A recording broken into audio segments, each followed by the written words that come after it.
What a way to start. Welcome, everyone, to Bracket Bastard. This is the podcast. We take a bracket of 32, 64, 128 or more and banter our way down to a winner. We have come to the conclusion of the weekly shows. This is our final show as far as the weekly goes. We'll have specials later on. We'll get to that later. However, this is our final one, and we're doing it as the Easter special, the Resurrection special, which I find extremely funny. But before we get to that, we have people starting off being able on this show today. Number one, starting off today is Kate. Kate, how are you doing today? I am doing fabulous. For once, my infant isn't here to mess up all the audio in the background. So, this should make your job so much easier later on. I really hope so. Speaking of making my job easier and wonderful, and it's always good, blast to talk to her. That is my good friend Bubbles, the senator, the best senator out there. Bubbles, how are you doing today? Why, thank you. I appreciate the endorsements. I'm doing fantastic. I am so glad I had a speedy entrance in here and I made it. So that's always good.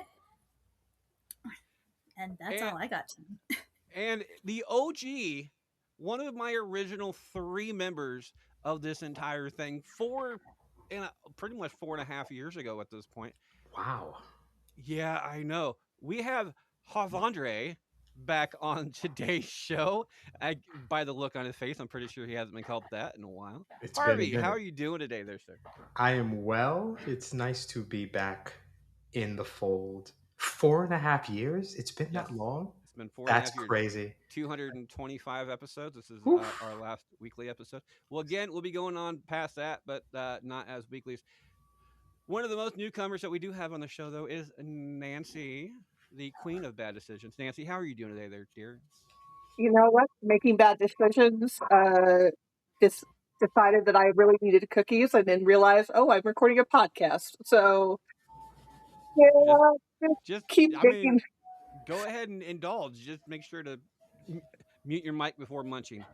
Audience makes five off of that one, which means when somebody dips out, because I guarantee you, sometime during this show, it's going to end up happening because people's going to die of laughter off of that one. The audience makes five. I will create votes. Between that, pass the parcel, but we get to our lifelines as always. Pass the parcel, steal a vote, and blown a load. Pass the parcel is done by David, and it's David, not uh, Angus. This time, you can tell by what he wrote. We'll be doing Yep. pass the parcel this week. Anytime during the show, up into and including the quarterfinal round matchups, you can pass the parcel to David one time during the show. That is completely up to you. Steal a vote. Instead of giving your vote to David, you can steal somebody else's vote as long as they are going after you and have not voted yet. But make sure to keep that in mind. And of course, blowing your load. If you're one of the first ones to go and don't want to be one of the first ones to go, you of course blow your load. This means you're going last. If somebody else blows their load after you, you are no longer going last. You're going directly before them, and so on and so forth. If you do happen to blow your load, you will hear this sound. And always that kicks us off. Looks like Kate's going to be starting off. Kate, movies that need to be remade. And Kate, who is, of course, my co host in the recasting call, knows a little bit about movies being remade. Kate, is it The Rocketeer or Shawshank Redemption?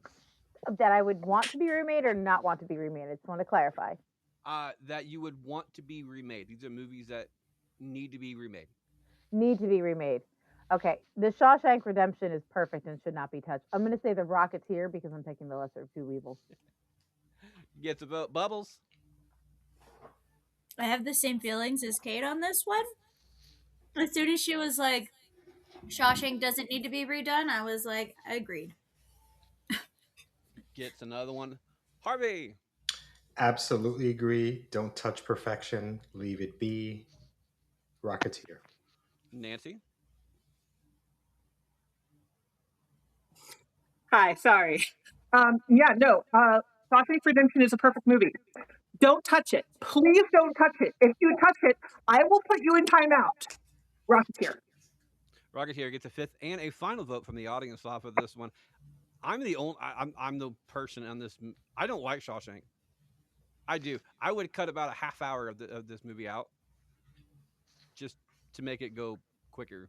Which 30 minutes do you feel It would be critical to get rid of that without would ruining the plot? it's bits and pieces. It's a You're- total. It's a Like, total amount, not just a chunk of it. It's the bits and pieces, and it's not. We don't have the time to get into that. We'll get into that one day if we ever recast this movie. We'll get into that, but I'm not going to get into that right now. You Bubble starts know, us off. this a year hatred of Star Wars makes me question why we are friends. there's a lot of things. Bubbles. It's either Waterworld or the Great Escape. Ooh. You know what? I think I'd like to see a Waterworld remake, honestly. Gets a vote. Harvey. Oh, Waterworld is as bad as Shawshank is good. So It needs a remake. it needs all the film, all the script, the checks that people were paid. It all needs to be burnt to a crisp, slowly for the world to see. Never ever trash. So anything that's not the water is not Waterworld. So Great Escape. Give me Gets that. a Waterworld get, is sorry. Oh no. gets a vote. Nancy, the Great Escape or Waterworld? Yeah, you know what? With Waterworld is I can see where we could remake it and make it better. However, I really don't need that kind of movie right now. So let's do Great Escape. Great Escape gets another one. Audience in this situation in a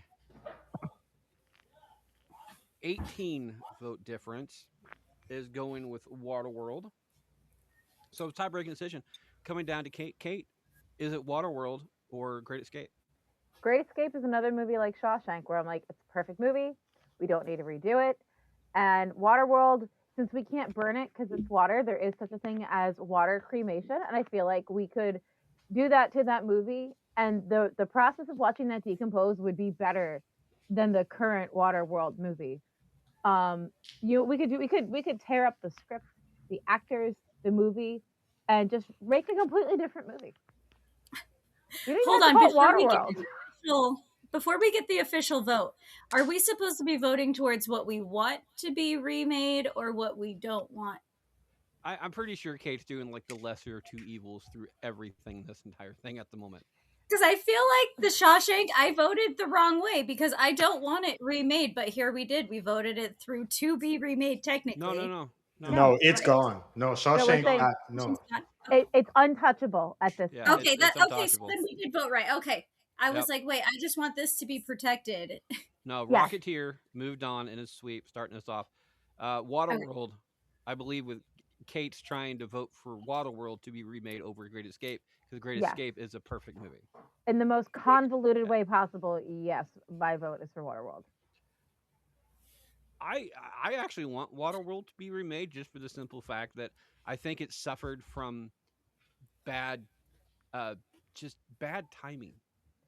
Realistically, anything else because you put modern day CGI and put James Cameron with like Didn't- Waterworld. Didn't he already make The Way of the Water? Isn't that the same movie? Just, Kevin Nah, Costner's it's little blue. a little bit more of No. a love story on that one.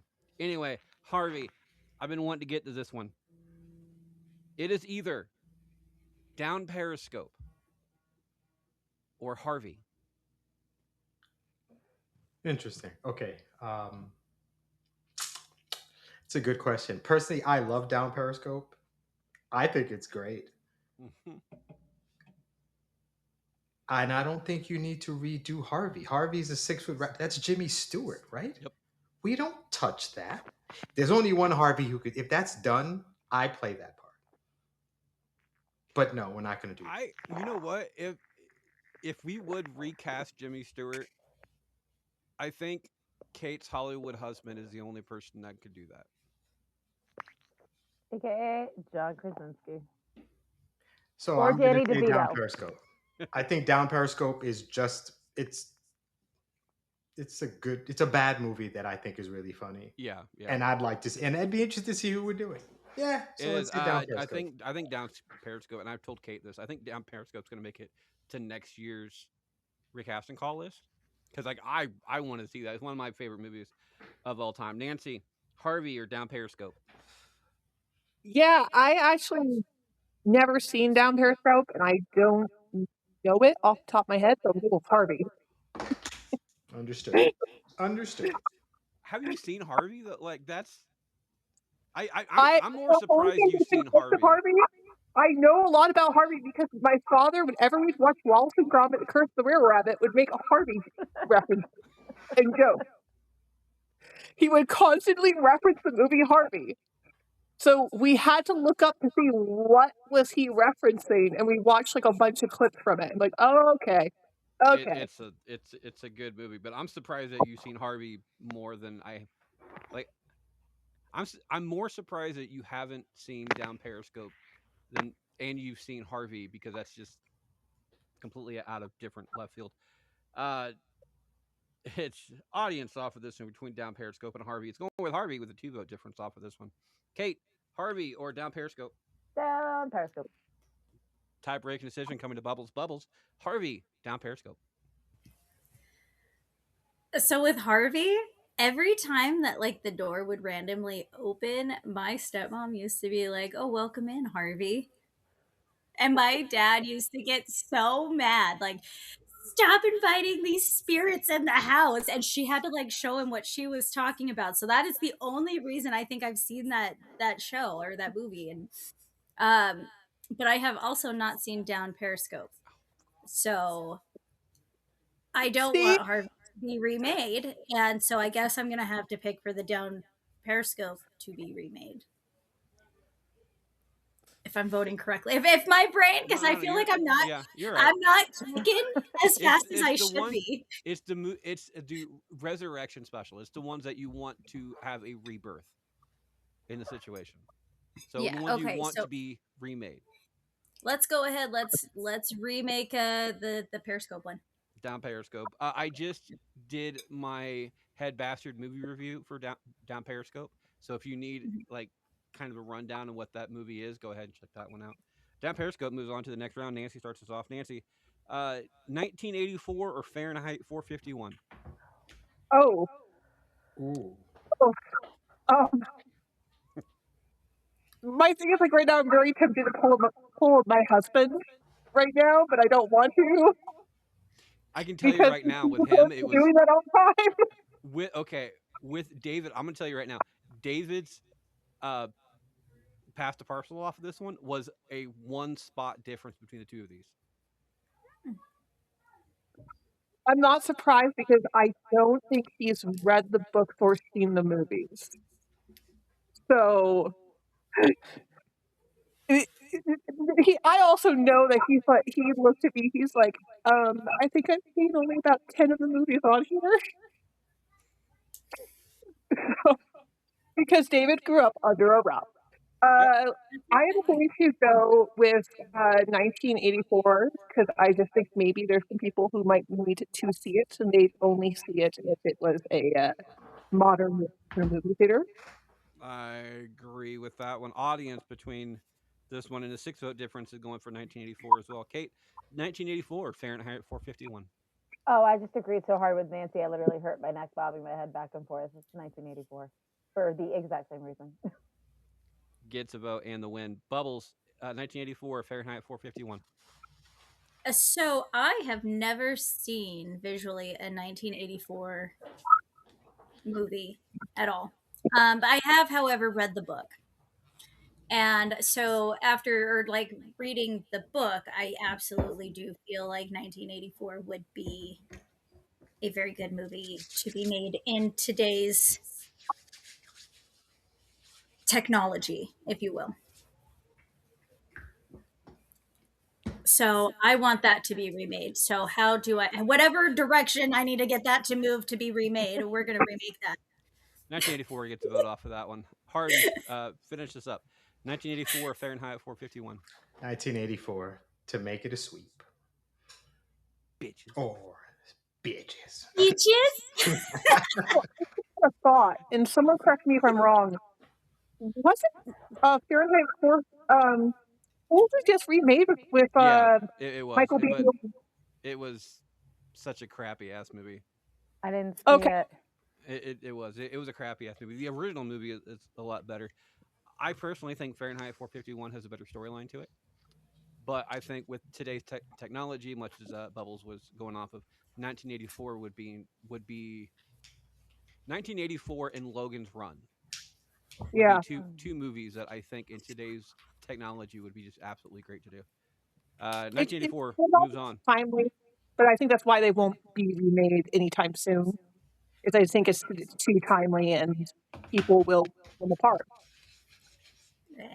This is a political movie. No shit.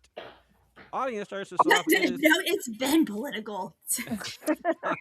audience starts us off. It is either Anastasia, a live action remake, or Mafia. Off of this one, in a four-vote difference, Mafia gets that vote. Kate, Mafia or Anastasia, a live Oh, action remake, I would love to see a live action remake of Anastasia because I am a grown ass adult. gets a vote. Bubbles.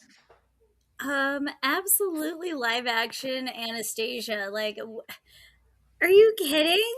Are you kidding? Like that fucking blue dress? Yes. Like, oh my god, yes. I cannot wait. I just want And the and You know the what? capacious No, tiara. I disagree with you on the dress because in Beauty and the Beast, they didn't do Belle's dress nowhere near as well as they could have in comparison to the like original version. I think cartoon dresses have a little bit more of a better context to them than the actual. And this is coming from somebody who doesn't wear dresses. I'm aware of that. I'm a guy. I shouldn't have opinion on fashion, whatever. But I I but don't. because Anastasia is so close to modern times, I feel like her looks, her outfits are more relevant and doable, Yes. which is way better for like marketing purposes. Like Also, Also, oh, go first, Kate. no, you go because I'm probably gonna pop off here. You go. No, so also another thing I'm going to have is this is my little dig at some of the Disney remakes. They were trying to reinvent these iconic dresses. They were trying to make them new versions so that they could sell different dolls, and they're trying to like show the personalities of their new princesses because they changed nearly all of their dresses. Nearly all of them, they changed their dresses, and only in a couple situations did it actually work out well. And I'm Cinderella talking to you, too. Cinderella. Only one that is possibly better. Correct. And Jacqueline Duran, love her, hated the yellow dress for the live action Cinderella, and they picked the brighter yellow because it was going to be easier to remake that for marketing purposes to like sell to little girls, and they totally bastardized that dress. Apart from the fact that it's completely out of the wrong century, and she's not even wearing a corset, which is the equivalent of going around free boobing it through the 1700s, and that's not how you do things. You will trip if you're someone like me. That doesn't work that way. And the blue dress that Anastasia wears is not meant to be a ball gown. It's just meant to be a nicer dress. And it's a fit and flare, which existed at the time. And we have the technology today. And this is why I needed to go last. Thank you, Nancy. Okay. Audience went Mafia. Kate and Bubbles went with Anastasia. Harvey, Anastasia or Mafia? I'm gonna go with Anastasia just because I've never heard the term free boob in it until now, and I like that term, and I'm gonna go mention that to the wife. Can we? It's Tuesday. Let's free boob it, and I'm like, I think that could be fun. But yes, Anastasia for the win. Free Free the boobing tatas. Tuesday. Free boob it Tuesday Rebooting or Monday or Tuesday. whatever day you feel like doing it, babe. Whatever you want to do. No, it's got to be Tuesday. Taco Hey, Tuesday. F that. We're free boobing Tuesday. yep. Free Un- boobing Tuesday. No, unfurled it's girls. okay. If you're gonna go free boobing, it's got to be free boobing Fridays. Free That's how you start off a weekend, man. That's how Yeah, yes. All right. break out the pineapple. You should be fine. Mhm. Nancy, Mafia or Anastasia? I'm going with Anastasia. I I am 90s kid. I love this movie.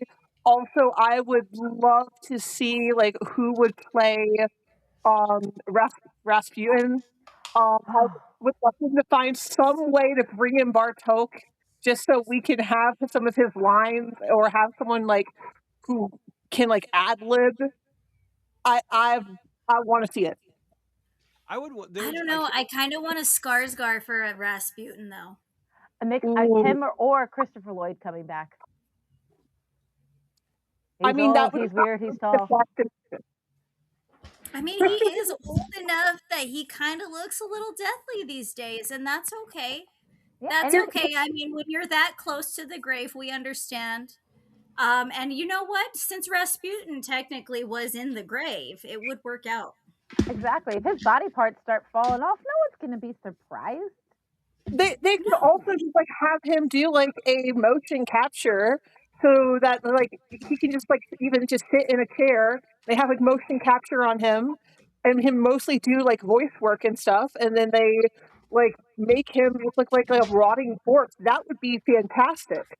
Also, like so my son is obsessed with Sonic the Hedgehog, so we've watched the Knuckles show like 15 times in the past month, and he's in there and yeah, no, Rasputin with the old Christopher Lloyd's like more older voice now, that would be perfect. And we can even like Tim Cummings come back to do the singing voice. Okay. Yeah. All right. Anastasia moves on 4-1 to the next round. Kate starts us off. It is either Lawnmower Man or The Game. This is hard because I don't care for either of these. You can pass the parcel if you so choose. I'm gonna pass the part. I will take the parcel and I will forsooth it to somebody else. Lawnmower Man gets that vote in a 12-spot difference.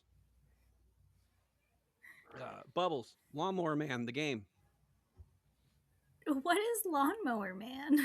It's Yeah, Stephen I King. want to know too. I remember reading the book, but I'm pretty sure Lawnmower Man and the movie and the book are two completely different things. Because Lawnmower Man, the book, I don't think could be made into a movie, realistically. So, and I'm not a big Stephen King fan. I'm not. I never have been. There's been a couple things of his that I've rather enjoyed. Oh, The that's Thing was why really he put good, it five. but other than I that, was it's gonna not. say that sounds like a really silly name, but Pet Cemetery also sounds like a silly name. Not Stephen that King could silly. write a Like, book about a lamp that came to life. I know this because Family Guy has made that joke, and it's so awkwardly true that it's not even funny. I So think you already And did. It's Pixar, want to see which I is was the movie. gonna say let's ball in the lamp thing. yeah, so many memes off of that it's one. a murderous lamp. And Anyway, lamp, brave little Listen, toaster, Lampy. I'll also put this as like because he is out and he can hear me right now. David is the one who saw this trailer for Night Swim and goes, "That looks awesome," and I'm I just would. like, Anyway, okay, Lawnmower Man has a vote off of that one. Okay, Bubbles, is it Lawnmower Man or The Game? let's do the game. Game gets a vote. That would have been my vote as well, by the way. Harvey, The Game, Lawnmower Man Lawnmower Man. gets one. Nancy, Lawnmower Man, The Game. the game. Tiebreaking decision comes down to the audience in a 2-vote difference. Lawnmower Man wins the day. So in split decision, 3-2. On the flip side of this one, Bubbles starts us off. Bubbles, is it Logan's Run or Clue? Let's Harvey's redo like, Clue. fuck you. It's like Clue should not be made. No. Let's redo Clue. Clue, but I feel like it could be done so much better. Between these two Bubbles, I disagree with you completely. Harvey, Clue, Logan's Run. Okay, we're not touching Clue. We're gonna leave that alone. It's beautifully done. It's definitely Logan's Run. Yes. Gets a nod. Nancy, Logan's Run, Clue. You know, Clue is a really good movie, and I really do like it. However, right now is what I really want in life to see from a movie is just a goofy who done it. So like I want to see Clue right now being remade. So I just want to have like a goofy, goobery movie that like has that kind of humor. I'm pretty sure you could do different film adaptations. Like I would like to see like an Agatha Christie novel. Call me up. I would like to see Clue done with Muppets. I would like you I to know read I'm not going to complain about that one. To be perfectly with honest, just Muppets just and one Muppets. live action actor playing the Audience, butler. yeah, audience. Between Clue and Logan's Run, Clue gets that vote and a 7 vote difference. Or sorry, 8 vote difference. Kate, finish this up. Is it Clue or Logan's Run? I love Clue, and I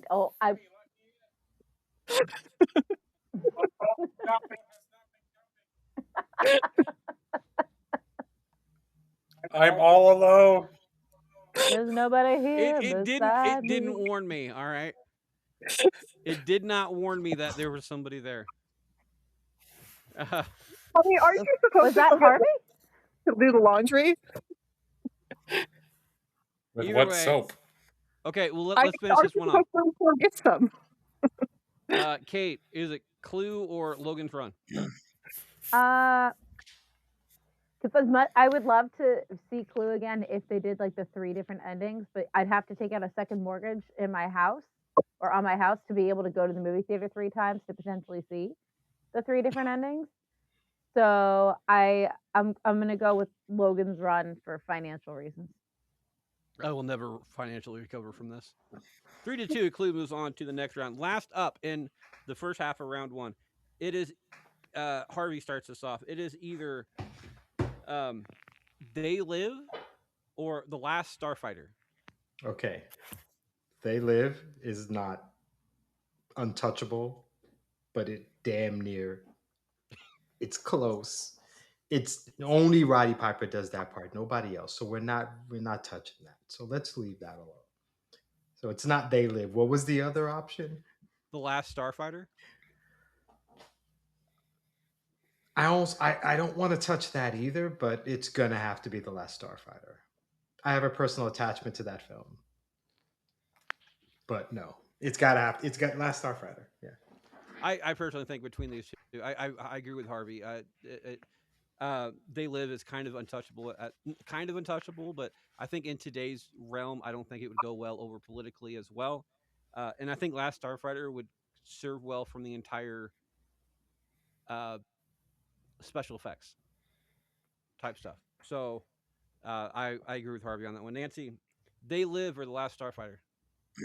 Well, so now that we have David here, I think we have to decide our vote together. Yeah. Well, I mean, he, I'm gonna. I kind of figured give his opinion, and if you agree with it or not is your choice. Hey, give your opinion right now, dear. I want to pass the parcel. You Then can't your do that opinion because doesn't you are count. past the parcel. And both of these are not too terribly far apart. So Yeah, yeah. So since to quote Nick Fury, since that is a stupid ass opinion, dear, I am going to vote for the last Starfighter.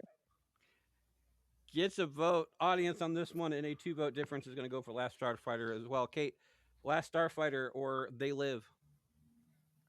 I'm gonna go with Last Starfighter, and I think They Live should just be re-released as is in theaters. I think it would be good for people to watch. Absolutely agree with that. And Bubba, Absolutely. finish this up. I feel like if I vote for Starfighter right now, it's going to have a sweep. Yes. And you know, spring's around the corner, so I'm down for it. Let's sweep it up. Last Starfighter gets the vote and the win. David, do you have your list of past parcels on you, or do you want me to read it? If you can give me 30 seconds.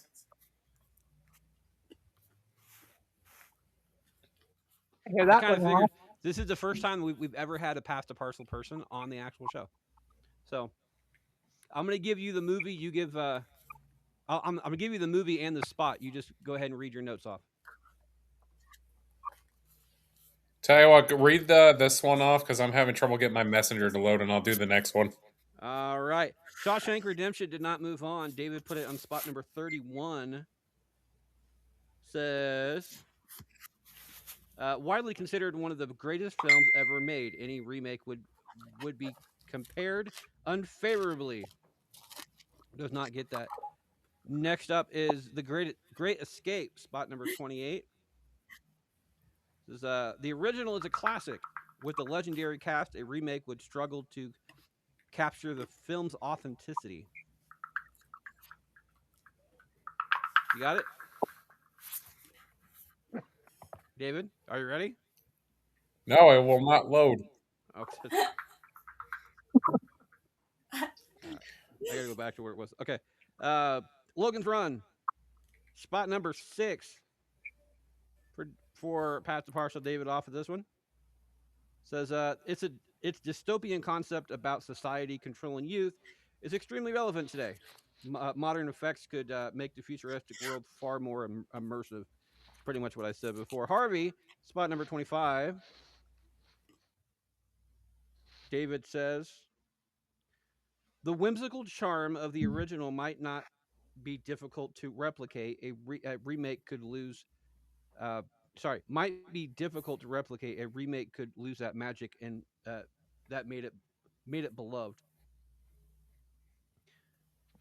David looks like he still hasn't got it working yet. So Fahrenheit 451, spot number 18 for David says the story about censorship and knowledge suppression remains powerful. A remake could explore the misinformation on the internet age, which I agree with, to be perfectly honest. That is a really good take. Mafia, spot number 20, one of my favorite movies of all time, says a remake could parody modern crime dramas and gangster films like Prestige among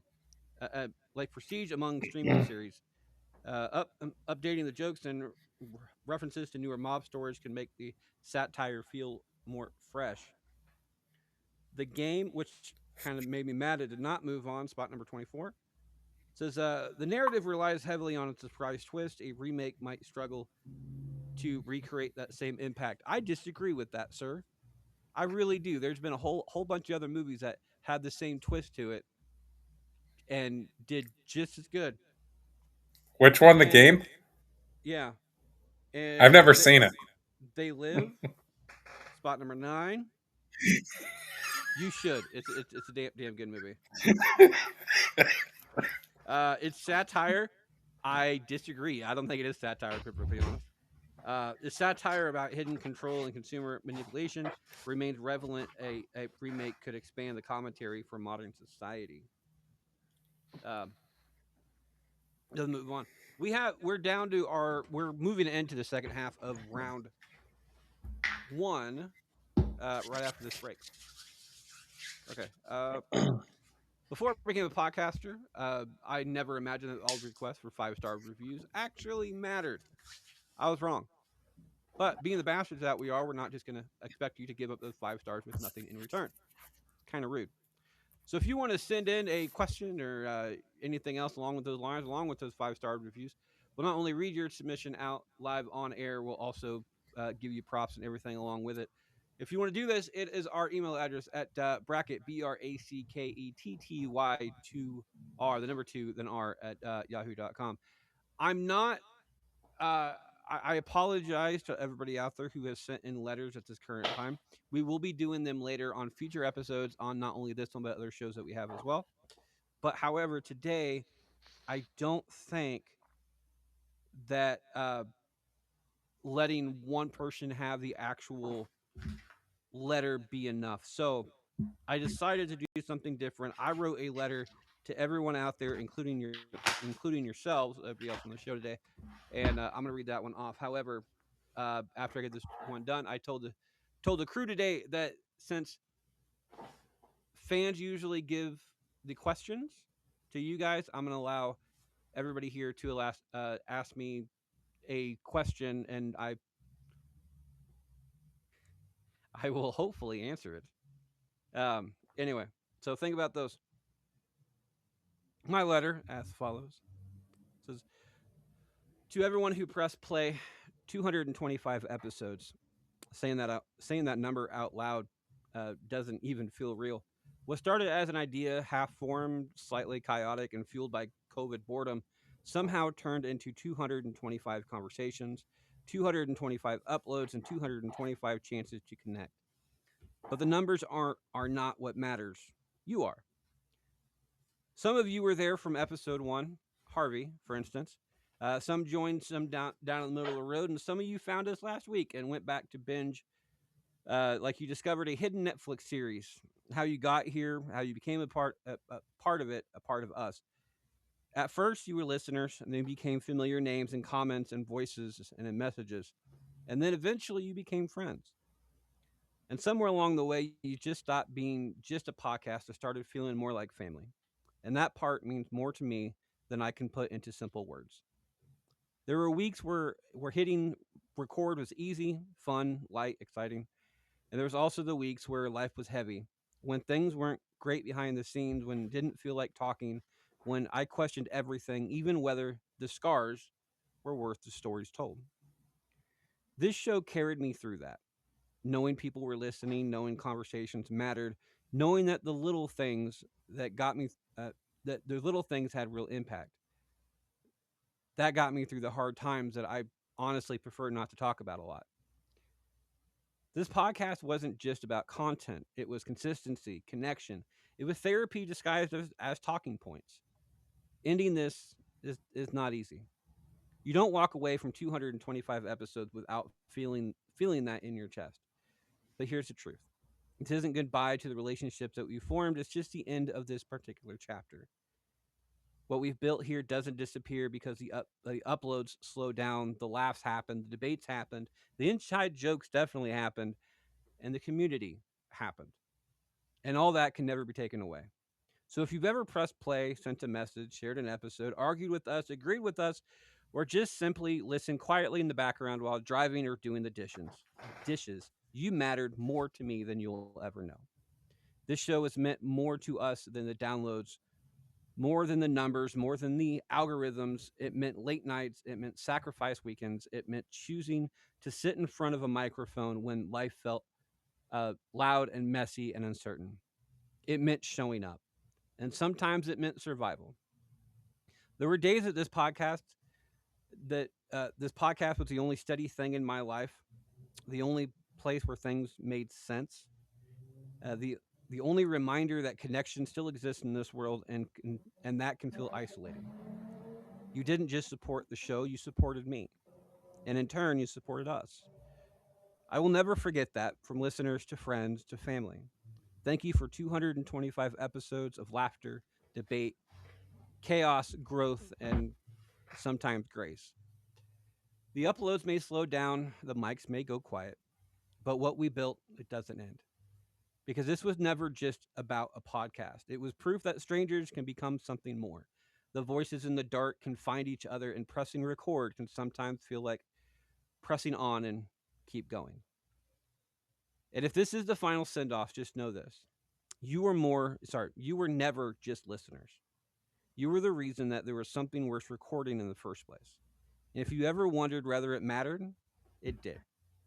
Just so you know, for the last time, thank you for pressing play.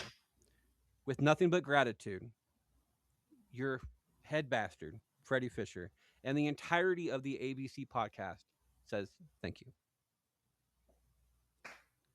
Okay. So that is my letter. It took me several fucking weeks to write that, and a lot of different rewrites. Bubbles, did Bubbles dip? Yeah, I think so. Oh no, she's in the background. Okay. There we go. She's also frozen Welcome on my back to the screen. great state of bastardom. Never mind. No. She left. Okay. No, she's frozen for something. Anyway, Kate, since you're up on that top corner of the screen, I allow you a question. Okay, I'm going to give you two options. Either Okay. A, with just going with your gut instinct, which celebrity do each of us remind you of? Or have you ever tried brownies that are made with black beans? And if so, is it good? Because I'm debating about trying it, but I don't want to put the effort in if it's going to be bad. Okay. Sorry. Brownies with what? With like black beans in them. Apparently, you can do that to add protein, but I'm not about to make the effort if it's gross. I mean, I'm not a big brownie person to you start with. So celebrities, um, Yeah, gut check instinct. Which one of which who do we remind you of?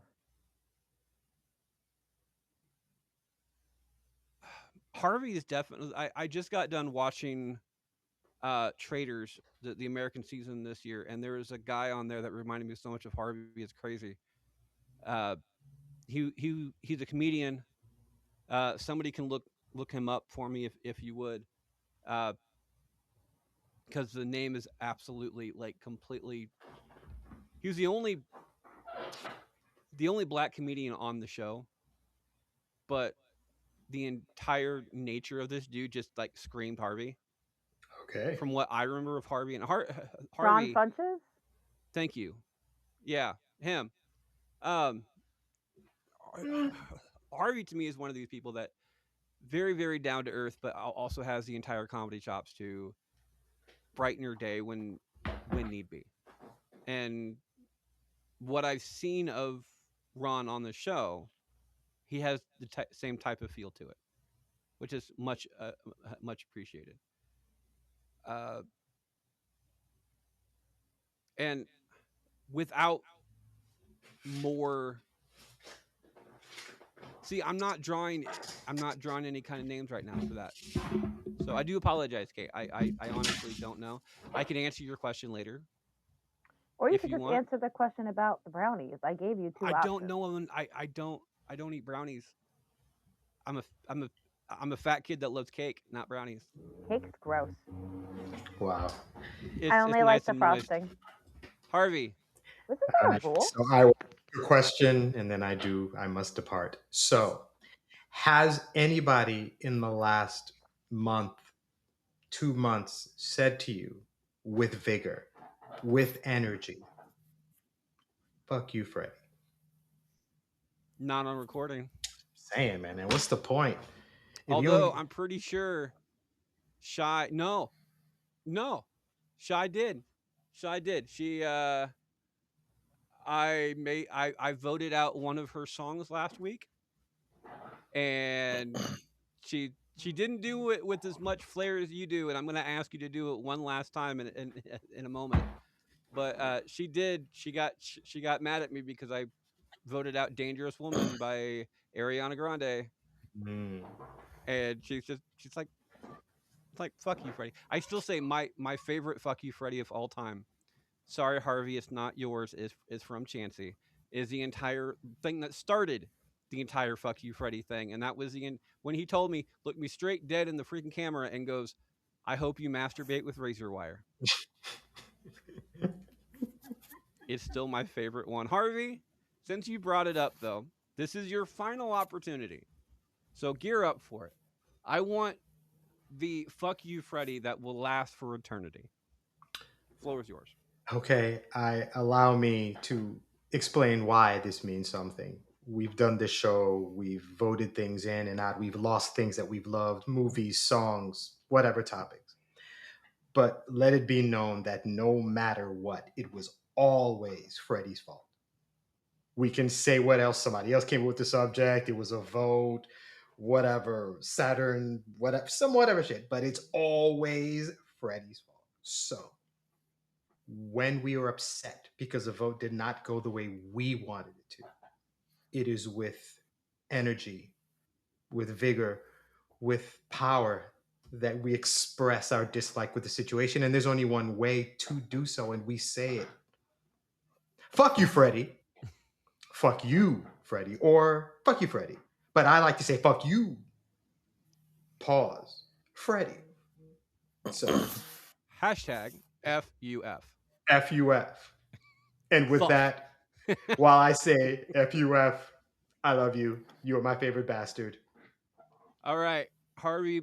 Before you go, Havandre, you want to do your entire outro so we can attach that to the end of the show, there, sir? Oh, I like that. 3, 2, 1. I am an OG bastard. I am proud of that. I wasn't even a big podcaster until I met you, Freds. And then, of course, or Frederick, dare I say, because I know how much you love that. But don't cut that out either. Make sure that shit plays. Frederick, play it again. I don't fuck with videos, so no matter what, the video stays what it is. So Excellent. I loved podcasting. It's the reason I did a lot of podcasting afterwards. Why I did my own podcast, which I've moved on from. This show will always have a place in this black heart, no pun intended. So I am glad I was able to do this to be a part of it. I bid you a fond adieu. Fuck you, Freddie. Fuck you hard. Not by me, but somebody else. All love. Peace, love, and hair grease. Bye bye. Deuces, deuces.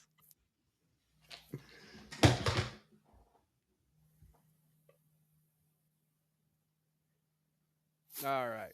So, um, for everybody out there who has, oh, sorry, I didn't get the rest of the questions. Nancy, do you have a question? I was thinking that probably go to the end because I was thinking maybe since I don't have an exact question, we'll have David ask you too, and we know what David loves to do to you. So have us go at the end. Okay, Bubbles.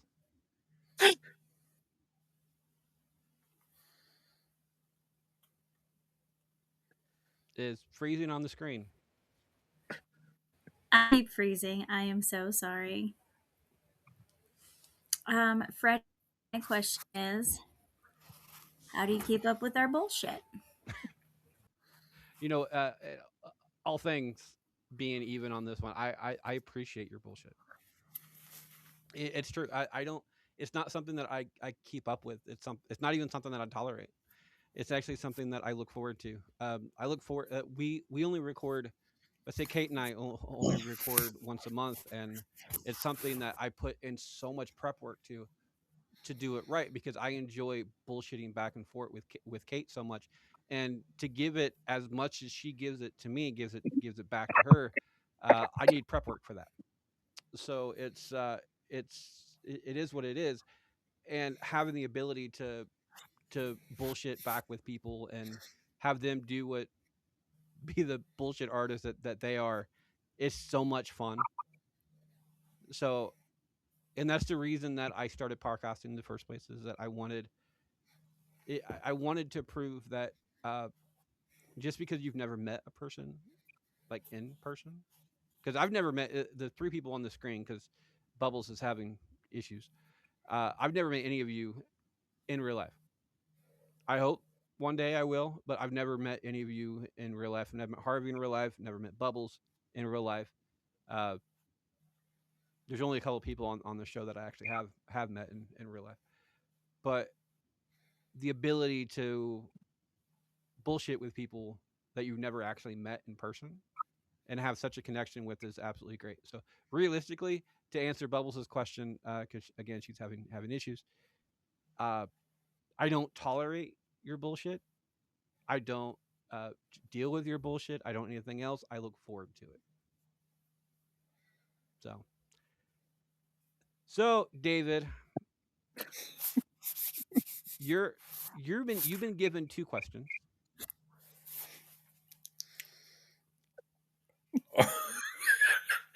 I gotta say, I personally only have one question, but I have another individual who has a question for you. All right. I started this. Might as well go ahead. Salutations, Fredwood. Yes, Fredwood. I have the ultimate question for you now that you've started your own life at seas, becoming a sea captain with a detachable claw on your hand, which I don't understand. You still have all of your opposables there, Fredwood. But I must ask, I wish to join you on your adventures, and we must go together as two comrades fishing out there. What will the name of our boat be? Uh, a couple of seamen. Then we will be two seaman brothers at arms with each other. But we will not link each other's arms. That would be inappropriate. I wish I had more time to think about that question realistically. That ironically enough, that's the first one that came to mind. Point of improv, buddy. That's one of the thing I one of the things about your guys' show. I love your guys' show. I love doing it. I'm not good at improv. I never thought I was good at improv.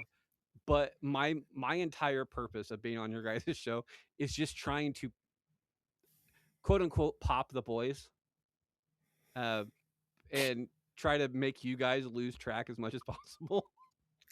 Well, you got to do the accent now. That was an amazing pirate accent that Oh, you I had. can't. I'm gonna have to re-listen to the show to figure out how I did it in the first place. I was sitting down on the couch, kind of hunched over, and I wasn't feeling good that day to start with, so I may not be able to do that again. Fair enough. Only So with that, there was a we'll there's a have an issue. pirate. Is this episode up? Could our lovely listeners go listen to Freddie be a sick pirate? Not yet, unfortunately. It's Dang. it's 2 episodes away because we have episode 2 just went up, so you can listen to that one, and then we have episode 3, and this one is going to be episode 4. So it's coming. That's what she said. That's With a what couple of I seamen. said the other night. With a couple of seamen too. All I right, think that's how I got Charlotte.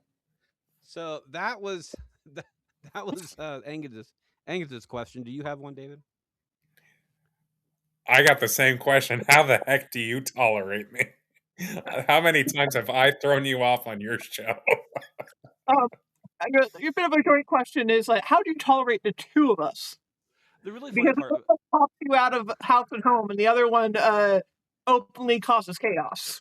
the the really funny part about that is that again, I enjoy it. It's not something that I tolerate. It's actually something I enjoy. Um, it's it's just fun, and I think more people need more fun in their life in general. And I'm not a very chaotic person. I never have been. I have kids and everything else, that wife to deal with, and a job to deal with, and everything else. So I try to be a very, very stable person. So I live vicariously through other people, and I like to center myself in relationships that I have. So I want to have just as many of friends who are more chaotic than I am, more creative than I am, more uh, everything else than I am. And I also want friends that are more logical than I am, more grounded than I am, more just centered in what the world is actually supposed to be. So having two people, yourself and Nancy included, that are a lot more chaotic than I am when it comes to certain situations is good, because it allows me to know where my ceiling is,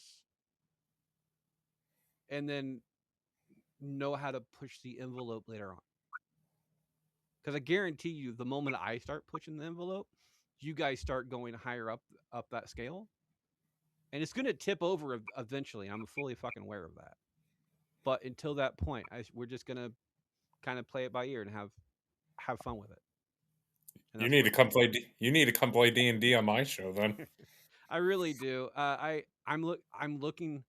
I haven't got. I don't think I'm gonna get it, but I did put in for a press pass for the Des Moines Comic Con, or not. It's not Comic Con. It's Galaxy Con, I which I saw the you same share fucking that, thing. and I'm so excited. But like, I saw all those people. I'm like, oh my goodness, if he gets in, I'm look. because it's That is so cool. I think what I'm gonna do, and there's a lot more people than that. Like this thing is huge, and especially for Des Moines, it is huge. There's I think a majority of people from Firefly are gonna be there as well. So that's the reason I want to go. But I'll probably, because since D&D isn't my thing, what I'll probably end up doing is that if I do happen to run into them, I'll see if I can get them on like a little more sorry, a little more BS show, and then hopefully send them your way after that. Oh, Because appreciate that. and whether it I be would love to meet Sam Riegel and Liam O'Brien. I'm in love with those two men.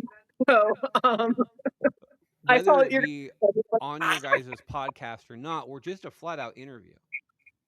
Because I would love to hear Angus interview somebody. Like Oh sit god, down, that'd be a fun one. And have Angus be the person to interview in character somebody who does a D&D podcast, like a big D&D podcast as well. It would just I think hilarity would ensue. I would. So and I know you guys are big fans. I've heard you talk about them in the past. They're not my thing. I'm fully aware of that. But if I could kind of make a connection, I'm cool with that. So yeah, because Like you guys all sent six of plenty of them, people I my have way. major respect for. But yeah, but I'm in love with, and I mentioned this on the show before. I'm in love with Liam O'Brien and Sam Riegel. I love those two men so much, and their friendship. All right. Well, that's the questions that you guys chose to ask. As far as the show goes. Anybody else wants to ask me a question or anything else along those lines? You guys have the email address. I'm not going to read it off again or the spiel. My thing fell a couple days ago, and I haven't been able to nail it back up to the wall. But our to contact us, it is our email address BRACKETTY, the number 2, then R at yahoo.com.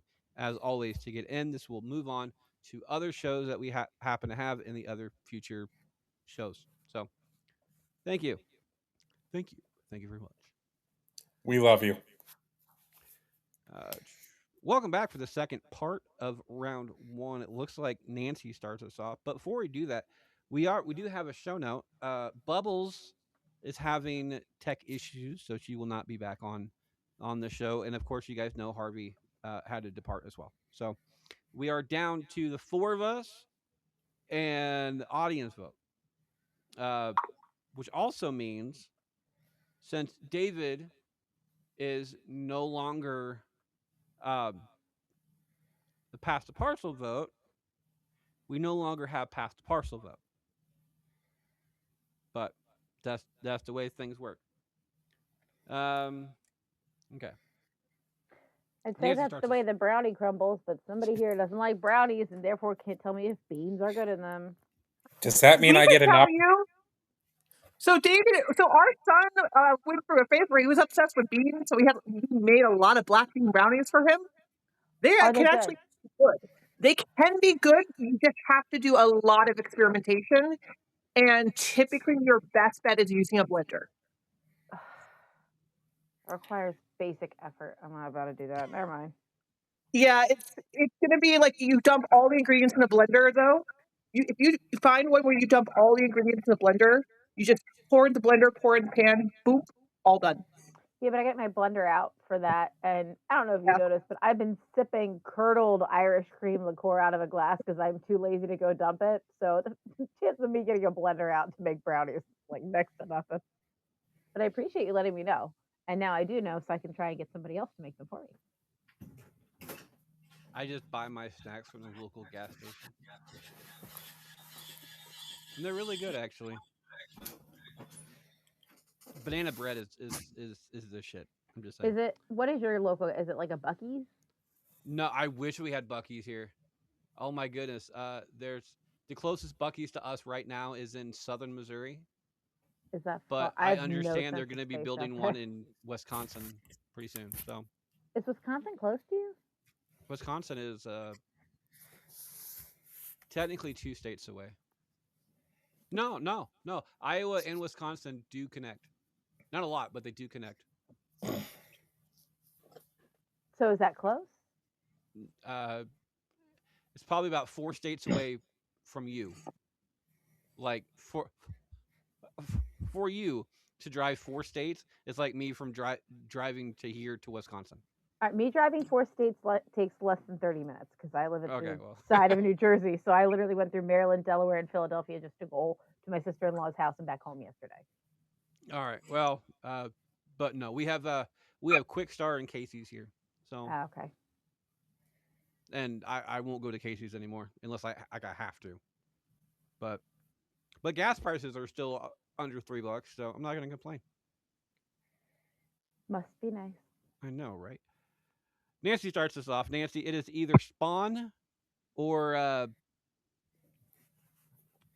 gonna have I smudged my writing, so I'm gonna have to read this from Kate's notes because I'm pretty sure Kate sent me this. Kate put this movie on the list. Uh, Mr. Mr. Balding's. Mr. Blandings built his dream house. Yeah, that one or Spawn. I'm gonna go with Spawn. Gets a vote. Audience between Spawn and Dreamhouse. It is a 6 vote difference for Spawn. Gets another vote. I'm gonna go for Spawn as well, mainly because I think the tech now would be really really good for Spawn, and that was one of the problems that they had with the original Spawn movie. So gets my vote and the win. Kate. I'm gonna vote for Mr. Blandings builds his dream house. Surprisingly, I love that movie. I think it's excellently cast. I think it's really great, but I would love to see it reshot with it still taking place in the original time frame because it has been redone under different names more recently, but it's never been done well. And David. Dreamhouse and Spawn. Yep. I'm gonna go Dreamhouse. 3-2. Spawn moves on to the next round. David starts us off. David, it is either Breakfast at Tiffany's or How to Murder Your Wife.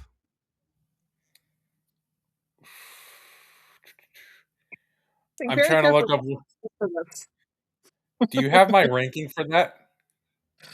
It is there's a 3-spot difference between the two.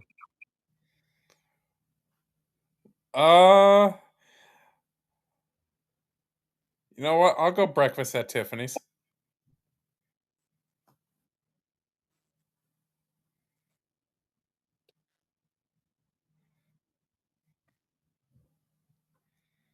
Breakfast at Tiffany's gets a vote.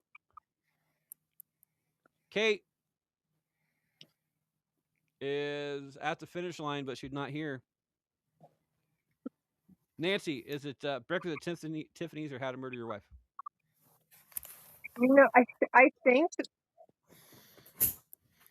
Oh, I made the joke that they need to be careful how you answer that because of the name. But like as I'm thinking about Breakfast at Tiffany, my worry is I kind of feel like Breakfast Symphony should be like I would love to see it remade, but my worry is it's become so iconic, and Audrey Hepburn has become so iconic that it's going to face an issue of some other films that certain actors became iconic for their performances in the originals. That I have to go with How to Murder Your Wife. Because it's just like I don't know if any female actress is going to be able to play Holly Golightly and not be compared to Audrey Hepburn, and people aren't going to just compare the two movies. That all being said, if Breakfast at Tiffany's is also the Mickey Rooney performance that I'm thinking of, there are certain things that we really desperately need to redo to fix a certain problem. But And Kate and I will be talking about that when we do it on the recasting call later on this year. Just like we kind of updated the ages on Casablanca because some of that was a little iffy. Yeah, if you do the math on there, Ilsa was wildly in middle school when they were together back in Paris. I mean, when in Rome type thing, but no. Yeah, even the Romans under that. Audience is going to go for Breakfast at Tiffany off of this one. I am going to go for How to Murder Your Wife. Just kind of, just because I kind of screwed Kate over on the entire Spawn issue. So, Kate, is it Breakfast at Tiffany's or How to Murder Your Wife? I'm gonna go with How to Murder Your Wife, not just because I put it forward, but also because I think the I agree with it. Breakfast at Tiffany's will be forever compared to Audrey Hepburn's portrayal, and it's such a problematic movie in so many ways that to remake it today is going to incite more criticism than necessary, and it's not going to be enjoyable. You'll be looking for comparisons versus How to Murder Your Wife is just obscure enough that I think remaking it for today, people will enjoy it, and those who were, diehard fans won't see it anyway because they're either me or dead. I uh, I kind of deferred to Kate off of this one because I've never seen either one of these. So, but It's a both of travesty. these, both of these are on the list this year for the casting call. So there's a lot of death this year for the casting call. We don't know why. Uh, Listen, one of the two of us is the death doula. I'm not saying I had anything to do with it. I'm just saying, Freddie, why we do you just work with we dead just know people? how to deal with it. That's what it is. All right. We, we just monetize death. Audience starts us off. It is either speaking of death, um, it It's is pronounced either To death. Kill a Mockingbird, which is what we're doing this month on the casting call, or The Time of Their Lives. Audience in a 16 vote difference is going to go To Kill a Mockingbird off of this one. I I agree with that. And I think, I mean, don't get me wrong. There's a lot of movies out there now. A lot of recent movies out there now that kind of take the piss out of situations. But I think the kind of history that To Kill a Mockingbird has, I would like to think that the person doing it, the person who is redoing this movie, would have the head on their shoulders enough not to fuck with it or making it a completely political statement. Like actually do it in a supportive way. So it's still set to the source material, but it's not in a way that it's so political that you have to deal with it type thing. So I'm gonna go with To Kill a Mockingbird, hoping that it turns out better than it was. David, To Kill a Mockingbird or The Time of Their Lives Mockingbird. gets a vote. Kate, Mockingbird. And for more on this, go to see the next episode of the Recasting Call. yes, which we are recording Monday. So hashtag Donna off of that when Nancy finishes up. Kill Mockingbird or Time of Their Lives. Yeah, that's one where like I've been like debating it because I do like the To Kill a Mockingbird movie. I do think it was really well done, and I just would get worried about someone remaking it in this day and age. But I also think that it would could be done really well. There's definitely some directors who would be perfect and who could really deliver a great remake of this. So I would love to see it remade with the right directors, right cast, right producers. Mm. Gets another vote off of that. 5-0. Moves on to the next round. I start this one off. It is either Outsiders or Speed. I, I don't like The Outsiders. Like I just don't like this movie. I don't even know why. It's just it's like okay, it's like Shawshank for me. Okay, Shawshank, Godfather, Citizen Kane, all those movies had so much hype to it, and then I watched it and it's like, eh, okay, whatever, it works. But I'm gonna go with Speed because Speed is just it's stupidity, and I love stupidity. Stupidity works. Speed gets my vote. David, Speed or Yes. Outsiders? Speed or Outsiders? Yep, I'm gonna go with Speed.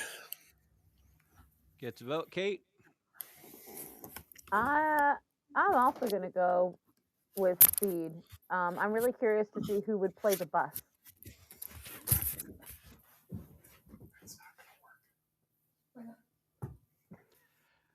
uh, Sorry, I'm listening to Angus in the background.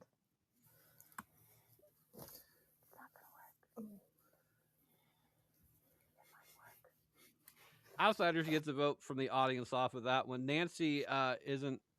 Is Nancy around? Because I have. Hello. Okay, Nancy, is it Outsiders or Speed?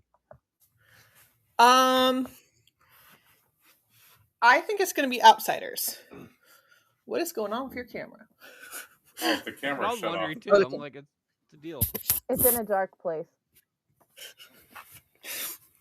And now it's has come to the light. The light, it burns us. Don't go into the light. I can't help it. It's so beautiful. 3-2. Speed moves on to the next round.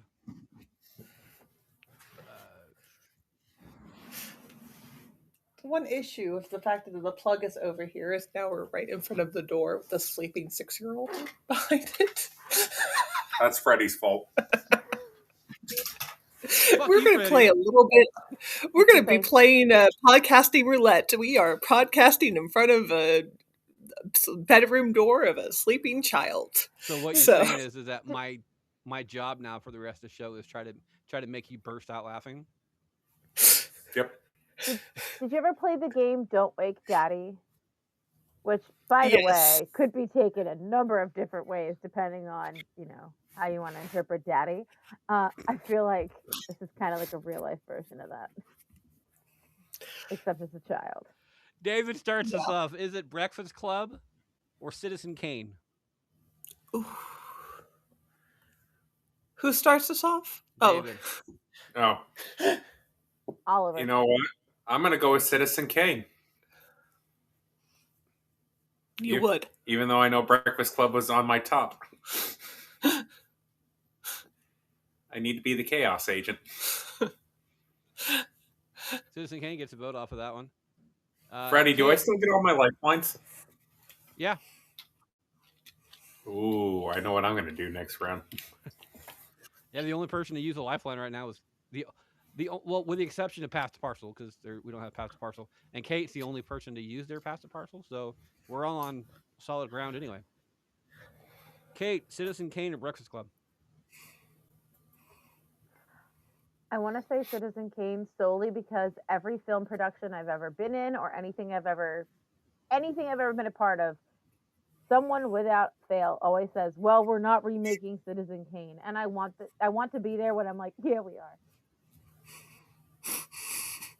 Citizen Kane gets a vote. Nancy, Citizen Kane or Breakfast Club? I kind of want to go with Breakfast Club. For me, it's also I'm not like very precious about Breakfast Club. I do like Breakfast Club as a movie. I didn't see Breakfast Club. I didn't actually see the movie until I was like in my 20s. I know. It's funny that you give that reaction, Mister. You did not know who Elton John was till I told you. What? And in his defense, he'd heard Elton John's voice before, but he didn't know Elton John by name or face. So we watched a movie where Elton John was in, and he was like, "Who's Elton John?" And I'm just like, "You don't know who Elton John is?" I mean, it's true. And then I started naming off songs like Rocket Man and this, and he's like, "Yeah, no." And then he's like, "Oh, it's the guy from El Dorado." Oh, did you just know him as like Reginald Dwight or something? But no, so I didn't see. And the funniest story too with me and Breakfast Club is I read the script of Breakfast Club because I was in a, ironically enough, Christian fine arts camp that the other kids wanted to do a skit based on Breakfast Club. Yeah. But anyway, so I read the script for Breakfast Club and like was able to like read lines without actually seeing the movie. And that's a weird experience. When there's an iconic movie that everyone loves, you haven't seen it, but you do know all the lines to it. I did the same thing with 12 Angry Men. Yeah. I mean, not Oh no, there's at a some Christian musicals and camp, stuff. but like, I wasn't introduced to 12 Angry Men until when I started theater, and then I watched 12 Angry Men after the play. Yeah, I was Yeah. in the play before I saw it. So No, that was another play, and me too, where it was I'm trying to remember what it was. It was very iconic. Um, I'm trying to Grease? remember now. No, it's not Grease. Um, and I'm trying to go through what were the plays I was in. But anyways, it's just when you like read the script and you're like, oh, this could be really good, and you imagine it in one way, and then you see the movie that like everyone like is in love with, you, like, oh, okay. Is I think that's where with me is I would love to see a remake. Is I would love to see it how I imagined it when I read the script as someone who hadn't watched the movie. I will say that's why I always prefer, like when I was doing theater, to read the script or be in something with specifically not watching the movie first. So that way I wasn't Yeah. copycatting what was done already. And same with if I'm Yeah, doing like a line reading, I like to do it myself first before I hear it read back. Otherwise it changes it. that was something like with me and like in music theater and stuff too, as I will say that it was a little bit easier because like I had seen a whole bunch of different versions, but like doing Rogers and Hammerstein Cinderella and also doing Willy Wonka, is the characters that I was playing, the actors who played them in movies have very iconic performances of those characters. So it was like one of those things where it was like, at least with Rogers and Hammerstein's Cinderella, is I've seen three different professional actresses in a movie do this character, and I'd also had seen like high school productions do this character. So it was like it gave me an idea of like different directions. And why is there a dinosaur behind me? Same reason Rawr. I think it's the same reason I keep swapping my beverages out throughout this entire video scenario. I'm just sitting here appreciating David's shirt. I have a censored bar across it because it's the name.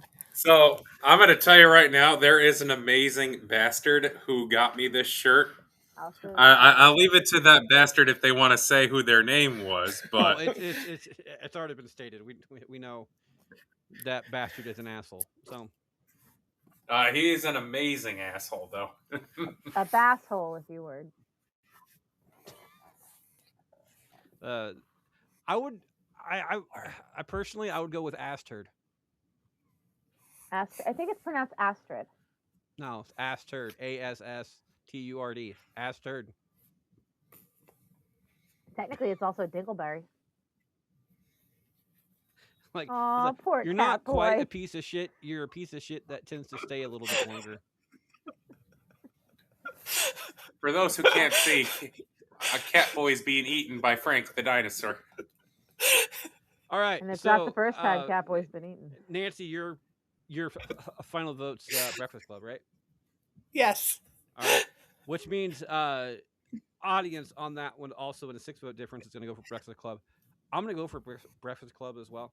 I cannot fucking stand the movie Citizen Kane. I've never seen it. On a movie lover's level, I cannot fucking stand this movie. This is Godfather level bullshit. The type of thing where people talk about it and talk about it and talk about it. It's such a good movie. It's blah blah blah blah. When the only people who actually enjoy this movie are film professors. Everybody else, bullshit. And I'm finally glad that pages like IMDb are starting to reflect this. That a majority of people do not like this movie. And fuck you, Rosebud. That's all I gotta say. It was the sled. Yeah, it was the fucking sled the entire time. Shout Oh out shit! We never Casper. put this. The on the flip side of that one, people say I made a comment about the game. David wrote that the entire twist ending wouldn't work. And this the twist ending at the end of the game was an actual good twist ending. The twist ending at Citizen Kane sucked balls. It just did. Uh, M Night Shyamalan Ding Dong has better twist endings than this one is, and it was bullshit. Even by then standards, I've seen better movies from that entire age range. So much better. So I'm gonna go with Breakfast Club just for the simple fact that I think teen movies, realistically, good teen movies, good teen comedy type stuff like that, needs to make a comeback. So I would much rather see Breakfast Club remade than Citizen Kane. I think every copy to Citizen Kane should be like revoked.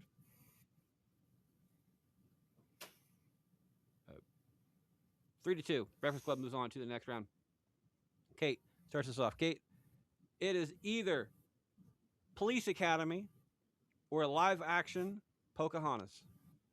Oh, sorry. Did I make that noise out loud? I'm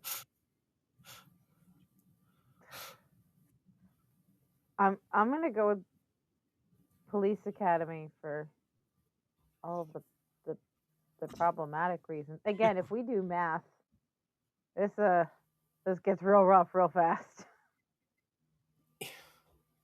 I mean, I will say because I know what Kate's talking about, but I will say that at least in the Disney movie, they did age her up a lot. But the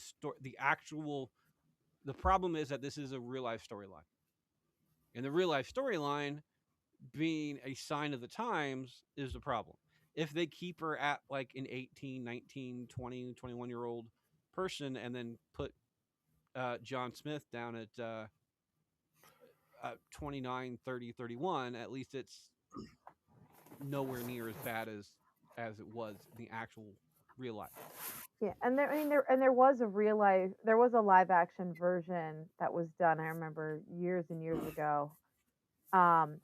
I think the biggest difference between maybe like a live action Pocahontas versus a live action Anastasia is one of them contributed a lot more towards genocide than the other one. I mean, And in the scale of things you shouldn't do, that's like right up there with wearing brown shoes with a blue suit. I think this is another one too, and this is going to go in my decision as well. As first off is both of these movies are so they're very compared to real life events. They are not what happened at all. I mean, However, Disney. I say how, Disney how does that. They do the entire grim fairy tale type entire situation. Yeah, but one's but like way more we've supernatural than the other. yeah. First off, Anastasia is way more supernatural than the other. The second thing is I don't feel like Anastasia is even to Russians.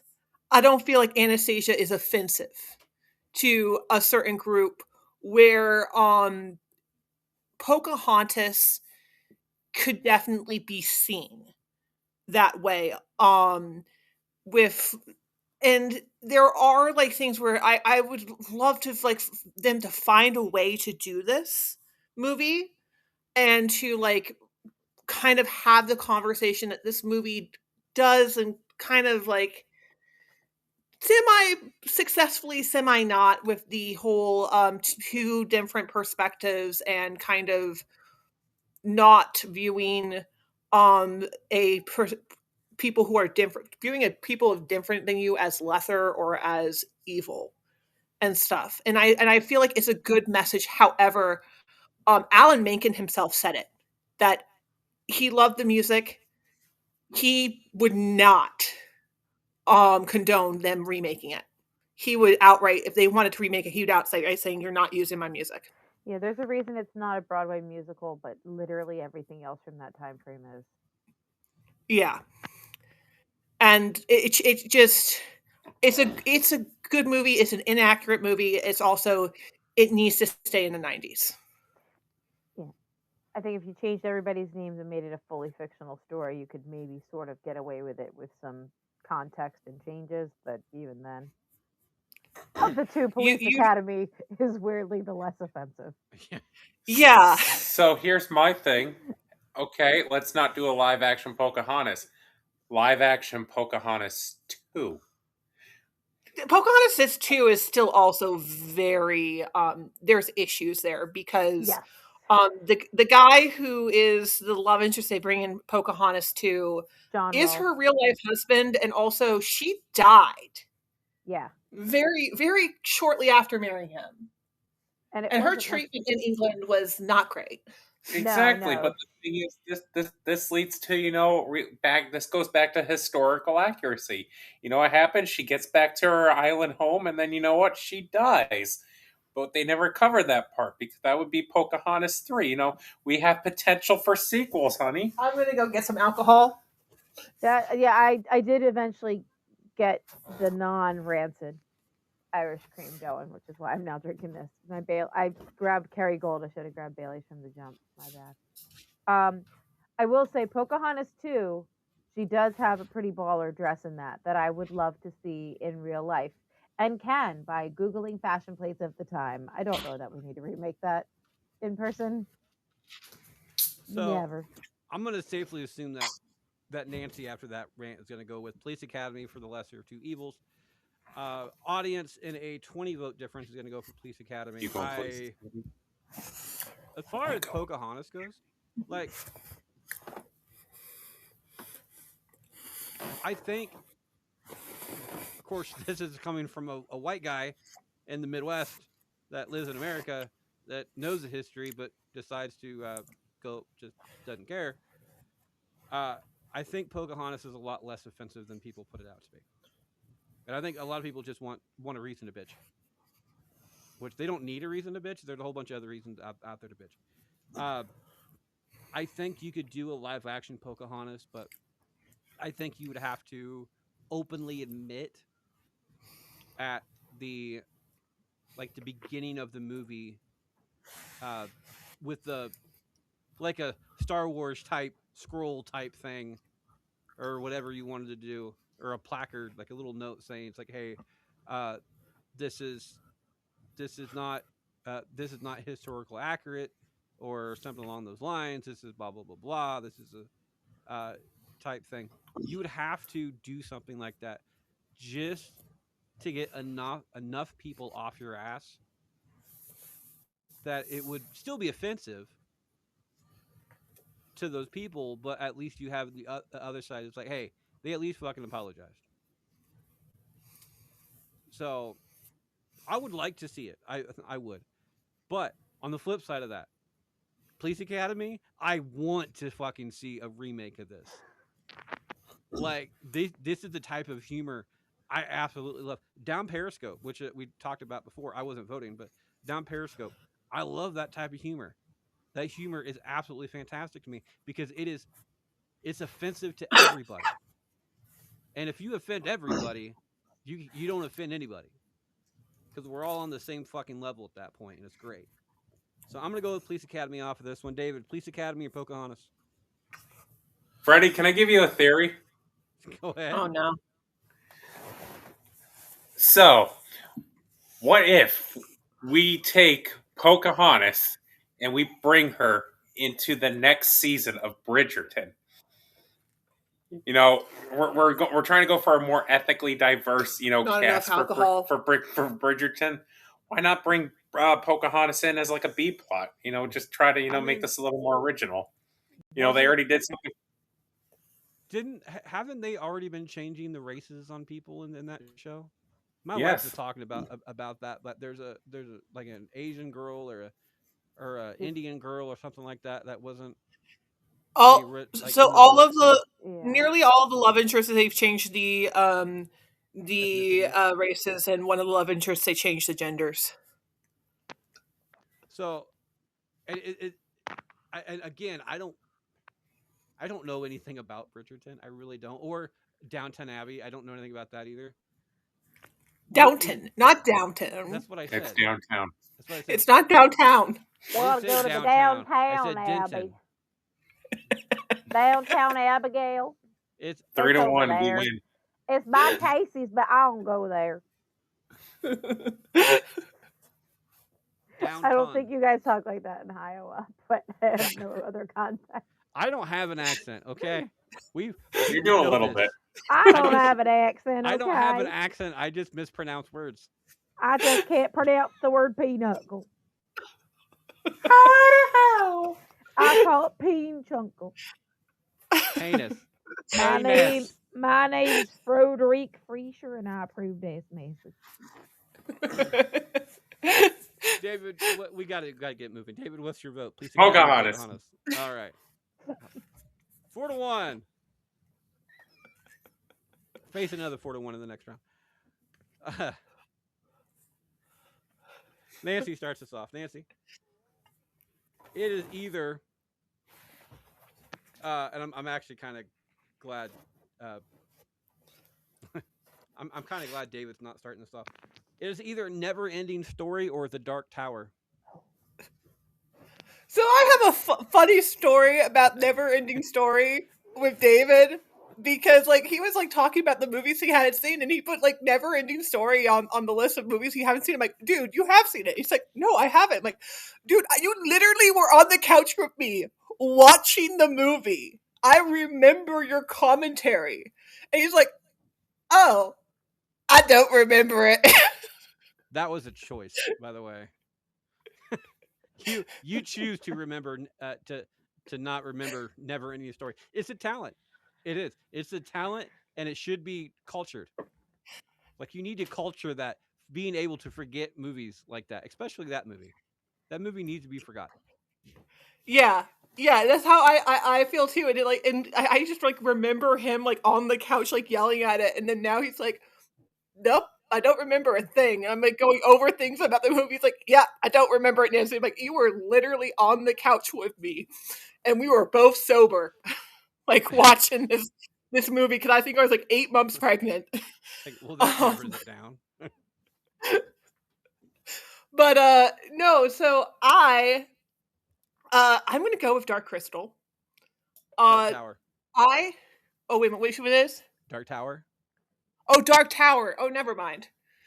I totally. Woo! I'm not even like halfway through the scan. Lightweight. Me neither. Nancy's a lightweight with her cut water. Yeah, like Dave will tell you, I'm such a lightweight. So it's the Dark Tower versus Never Ending Story. Yeah, Yep. Never Ending Story can go away. We can just not talk about Never Ending Story. Dark Tower, and we have talked about this.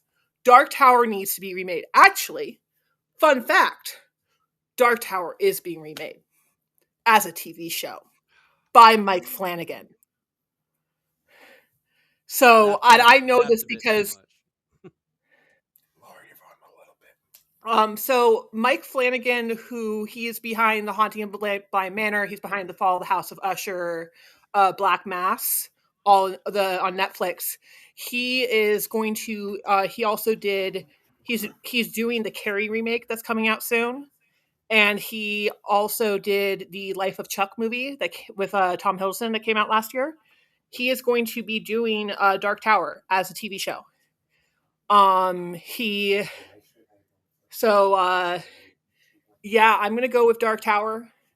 Also, Dark Tower is coming, and it is a remake. I'm very excited for slightly because one of Mike Flanagan's reoccurring actors that he uses a lot, I really am a big fan of, and as David calls, is part of my celebrity harem. So, going to go Dark Tower. Well, the audience blatantly disagrees with you on this one. It is a 19-vote difference for Never Ending Story. I'm gonna Yeah, go. you know what? Boo to you, audience. It's not that great. You just like you're remembering the movie with rose-colored glasses. Never Ending Story is not that good. I see. This is where I'm stuck. I'm pretty sure Kate's gonna go with Never Ending Story on this one, just for the simple fact that she has great taste in horrible movies, but not ironically. Like this is the sad part. Like she absolutely loves these movies. When I'm looking at them, like no. they say they're good, but they're not. Like they're just not. It's not. Dark Tower, however, I also don't want that to be remade either. And David's also the type of person to fuck with people. So I would steal a vote. Um, and just make sure Dark Tower moves on. But I also don't care enough to steal a vote. I just don't. I don't care about either one of these movies enough to steal a vote because I don't see either one of these movies surviving to like the final four. I just don't. Or I don't see them. Actually, knowing David, realistically, Dark Tower would probably make it to the uh, to the top 8, but not out of it. But I'm gonna go with Dark Tower just because. But just know that both of these movies are not worth my steal a vote. David, Dark Tower, never ending story. You want to know something, Freddie? I disagree with everyone here. You know, it is a timeless fantasy, a classic that deserves to win. It's imaginative, it's dark and emotional. It offers a unique, nostalgic experience for featuring, memorable practical effects. And teaching you lessons on the importance of imagination and hope against the nothing. So you know what? I'm going to be proud to make a vote, and you know what? I'm going to make 2 votes and steal Kate's vote just to make sure this goes through.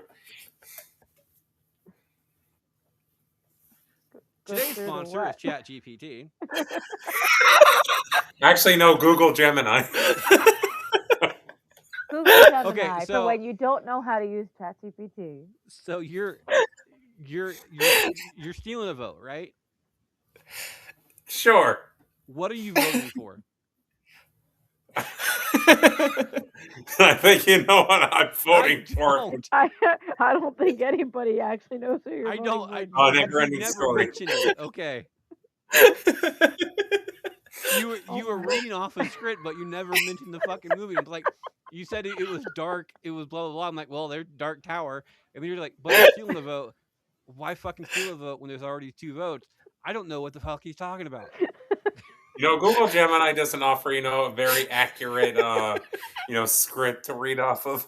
Google you know what? Gemini, I love because it has if you search me on it, it's a beautiful write up. Google Gemini works fine. You just have to know how to prompt. So, like you have to know how to work with the tool that you're working with, David. That's what it is. We had this conversation last week on the show. Yeah, we all know we're working with Freddie. He's a tool. I know. I'm a pretty big one too. That's what she said. I just want to go on record as with the Neverending Story. I also have watched it multiple times and not realized I watched it. And each time I was like, oh, I've never seen this. And I was like, why do I know all the character names? Oh, this movie's really bad. Why am I still watching this? Because my brother really liked it. So I know there's a childlike empress for some reason, and Falcor, and Atreyu drowns. I know nothing about it apart from those specific pieces of information. All right, so Never Ending Story moves on, but Kate, what would have your vote been between those 2? Probably Dark Tower, because I'd actually want to watch that. Never-ending Story, I feel like was terrible. It was not memorable enough that I know I've probably watched it at least 10 times, and I could not describe anything to you about it outside of these are the character names. I'm pretty sure Jim Henson worked on some of the practical effects, and I believe some of it was filmed in like Moscow. Well, I have 2 really fun facts about this one, for me at least. One's not a fact; it's more of an opinion. How does the story never end but still have a never-ending story too? I want to know why it's not called the Never-ending Story also. Like I second feel like- chapter. No, it should have been the The Never Ending context. Story 2 TOO. Yes, to infinity and beyond. I didn't even realize there was a second one. Why would you do that? Yeah, I know. There's and my second thing on this one. The dragon, they had that as a full fucking, Falcor, that's one of the few things I know. like a full Well, like, fine. like a car size fucking prop from that. Like it was an actual big ass thing, and they Yeah, it's put a it in a Muppet. they put it in a shop and just left it there. Which And when like and they forgot it was there and everything else, and somebody found it one day when they opened the garage door, and it was just fucking there staring at them at the same time. Apparently, the guy that found it shit himself. So at least somebody out there gave a shit about this movie. Audience starts to stuff on this one. It is either Killer Clowns from Outer Space or Blazing Saddles. In a 7-vote difference off of this one, Blazing Saddles gets this vote. I'm going to give it another one. There's no way in hell I want Killer Clowns made again. Unless, like, Robot Chicken does it. That's pretty much it. David, Blazing Saddles or Killer Clowns from Outer Space? I'm gonna go with Killer Clowns from Outer Space. You would. You would. Yeah. Kate, Blazing Saddles, Killer Clowns. Sorry, I was just pulling my husband on if he also remembered the plot of Another Ending Story, and he said he's seen it 5 times and has no idea what that's about either. No idea what the fuck's going on. So David is not the only one. No, there's people transcontinentally that all of us are confused. Sorry, what are we voting on? That we want to Blazing be Saddles or Killer Clowns from Outer Space? Blazing Saddles. Please see the recasting call episode Yep. for further details. Blazing Saddles, by the way, the first episode that we did on Recasting Call, Blazing Saddles. Because I figure that if we're going to get canceled, we're going to do it right from the fucking start. Jump on in. You haven't been canceled yet. Nope. Nancy, finish this up. Oh, it's Blazing Saddles. It's Blazing Saddles. I'm a huge Mel Brooks fan. I'm all for, and especially like right now, he's definitely like getting several of his projects are getting like remade or sequels or readapted. Yeah, let's do Blazing Saddles. I actually think that the kind of parody and kind of comedy in this, it either is going to go terribly if it's remade, or it's going to go perfectly. I will say that Blazing Saddles has been remade. It has been. It has. Wait a minute, that's right. Isn't it that animated film, Paws of Fury? They did a cartoon called Paws of Fury. Yeah, I forgot about that. With Samuel L. Jackson as the wise old samurai trainer. I'm just saying. Well, probably one of the only movies that you'll ever see him not drop a motherfucker in. well, not I mean, verbally. technically he did it in Incredibles that we know of. I guarantee you, there's an outtake somewhere. Oh, I'm sure there is. I genuinely hope there is. I love Frozone. My real celebrity husband. Honey, where's my super suit? Put it away. Why do you need to know? We're talking about the greater good, woman. I am your wife. Good. I am the greatest good you are ever going to get. I can't wait to do another quotes episode. Oh my goodness. Fucking quote. This is so much fun. Anyway, we have our Sweet 16. We'll be right back right after this break. Only, well, I mean, if we're going to have a longer episode, having as on the last episode is probably, at least we're going to be doing it. It's all right. You told me to be here, and you know I don't shut up, so. I mean, we kind of, the two of us just kind of showed up. And you know, whenever we're on, it gets a little weird. Fine, I know when I'm not on. Fine. I, on the other hand, don't, because I have a touch of the tism.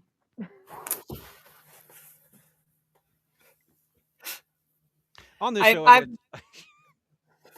on this show, I get to talk to some pretty incredible people when it comes to stuff like this. We do not have any actual guests on this week because it is what it is. So which means I am not going to be doing this time. I'm just going to add a little bit in here just to save some time because that's how I roll. Actually, Maybe Freddie, I do have one announcement I would like to make. That's on the actual bastard spot, which is between Well, it's round. not. It's not a bastards related thing. Are you pregnant? Twice. This episode of Bracket Bastards has been brought to you by the new Nintendo Switch 2, featuring games like Pokemon Mystery Dungeon, Pokemon Mystery Dungeon, and Pokemon Mystery Dungeon. I Wait, does it delivered have one of those Pokemon today. Mystery Dungeon? Yes. Whoa! But does it also have Pokemon Mystery Dungeon? I mean, why not Pokemon Mystery Dungeon? That's like having Pokemon Mystery Dungeon. That's crazy. Freaking Pokemon Mystery Dungeon. Wow. Wild. That's the mysterious dungeons of the Pokemon, dude. What's up? So Freddie, figure out which celebrity each of us remind you of yet? Or are you gonna eat some black bean brownies? Oh, you haven't told her about our other baked bean cake that we have. Oh, we make it. We also learned how to make cake out of baked beans, like Bush's baked beans, and turn it into like an actual spice cake. And it's What one is of a our Midwest favorite. We're I not don't know where you Midwest. got- We're New York. I know, but I feel like this sounds like it's out Freddie's way. You guys, No, we don't. We don't have the you accent. guys are like upstate New York, though, right? I'm from upstate New York. He's from Massachusetts originally, so. Oh well, that's the problem. Yeah, I mean, for it to that be makes considered sense. Midwest, you have to either add mayo or ranch. I feel like that we said Bush's baked bean spice cake. You know, you can add those things. I don't know. I think get better or worse. That's South. Well, we're going to New Jersey, honey. Did you just try to call Jersey the South? Because, sir, yes, I live 20 minutes from where there's a lot of cows and the oldest continuous rodeo in the United States. However, that's all I have to say. Yep, you're the South. Got it. There's still snow outside. Wait. Where's the cowgirl boots and the hat and all that? Okay, so I actually literally have them because my in-laws have a farm.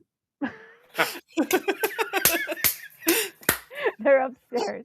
I'm like right out where I'm at in Jersey. I'm in Glendora, so I'm right outside of Philly, but I'm also just north of Salem County, where like Cowtown Rodeo is. And I'm also in the middle of bedazzling boots because my big girl job, we all have to go to Nashville in May. So I'm making a custom pair of like pretty boots, not working boots, but I have working cowgirl boots. Just so Freddy doesn't kill me, this is brought to you by Pokemon Mystery Dungeon. Oh my god, does it have Pokemon Mystery Dungeon? Yeah. That's insane. You know, that sounds just like Pokemon Mystery Dungeon. Freddy, you got to join us. You're never gonna guess where. I never want to go to your dungeon. That's just. But it's not just But a we dungeon; it's a Pokemon Mystery Dungeon. Okay. They even have mystery houses in those mystery dungeons. I feel First like of the all- new accomplishment of this episode is going to be finishing it. I'm pretty sure the word dungeon and mystery is kind of synonymous. All right, it's just Synonymous? yeah. I know. Hey, I listen, mispronounced you it. need I to go knew it explore in the that moment I mystery said it. dungeon. There's You gotta lots of catch them all, mysteries right? down. And you can put beans in your cake if you're down in the mystery dungeon. You can put beans in anything. Beans in the trap. Beans in the trap. It's a That's not how magical that song fruit. goes. All right. You know, which is weird because it's really a legume.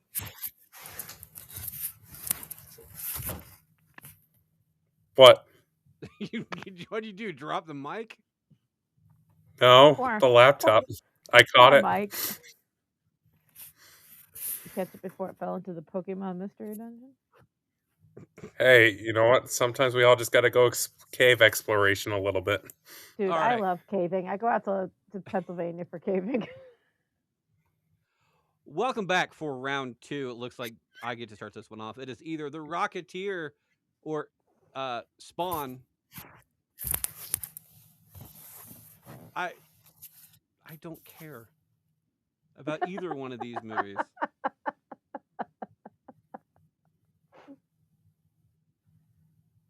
I'm I'm gonna. You know what? I just for my comic loving friends out there, I'm gonna go with Spawn. Uh, because I think that the actual CGI ness and the AI technology and everything else we have now would do wonders for what Spawn is and the graphics needed. So I'm gonna go with Spawn as a remake off this one. David, Spawn or Rocketeer? Well, Spawn does have a strong fan base and good CGI, and it's they have a good darker adaptation for it. I'm gonna go with Rocketeer. Kate, I'm gonna say Rocketeer. I'm also fairly certain my husband really actually likes the Rocketeer movie. I think he'd enjoy seeing it remade. audience between Spawn and Rocketeer. It's Rocketeer by 2, which means Rocketeer will be moving on. Nancy, Rocketeer or Spawn? Rocketeer. 4-1, Rocketeer moves on to the next round. David starts this one off. David, it is either Waterworld or How to Murder Your Wife. I feel there's a connection there. That's waterboarding. You know, I'm gonna be getting kicked out of my bed tonight anyway. I'll go with How to Murder Your Wife. Gets a vote. You sure about that? Yep. Kate, It's How to Murder Your Wife or what? Waterworld.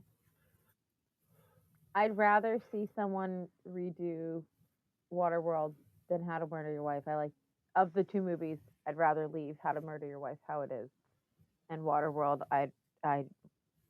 Water cremation. I said what I had to say earlier.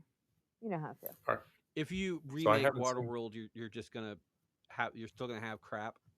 At least if you don't remake How to Murder Your Wife, it's not gonna downgrade. Exactly. is. I feel like if you were to remake Waterworld, it'll either be very good and spark interest, or more likely, a Netflix original series. I'm in a series, yeah. I wouldn't do it as a movie. Nancy, uh, How to Murder Your Wife or Waterworld? I'm gonna go with How to Murder Your Wife. Gets a vote. Audience between How to Murder Your Wife and Waterworld. It is a 20 vote difference for Waterworld. It's a tie breaking decision for me. I'm gonna go with How to Murder Your Wife on this one. I've never seen this movie, but I'm looking forward to it. Very good. No, but I have seen Waterworld, and it sucks. It's very bad. So I got a question. Do they actually get wet in this movie? Which one? Waterworld. Oh, because the answer is yes to both. yeah, I'm about to say like if you're not if your wife's not getting wet, I mean depending on the timepiece, I mean sometimes that didn't matter. So That is kind of how she becomes his wife. it's like She's Splash, Italian. It's a which whole is another thing. movie that should not be remade. I had a bad joke. I'm going to keep it to myself. You probably You should. know- Kate starts us off. Kate, To Kill a Mockingbird or Clue? Tequila Mockingbird. Tequila gets a vote. Nancy, To Kill a Mockingbird.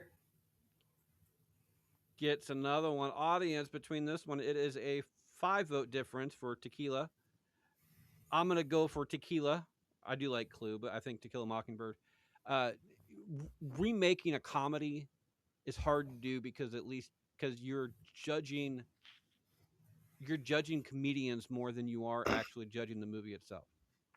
Well, it's an ensemble cast, and I obviously, the audience can't see this, but to give them a little slice of life, Bubbles and I did have a message going in the chat that we would love. If we were to see Clue, it'd be more fun to have it done by like each character's perspective. However, I feel like we should feature my golden doodle as one of the dogs, and her perspective would just be like, "Why do people keep stepping in my poop?" I stand by that. If we make Clue, we should do it with the Muppets. I would watch that. So would I. I personally believe that since I think Muppets are owned by Disney now, right? Right? They have a partnership. Yes. Okay, so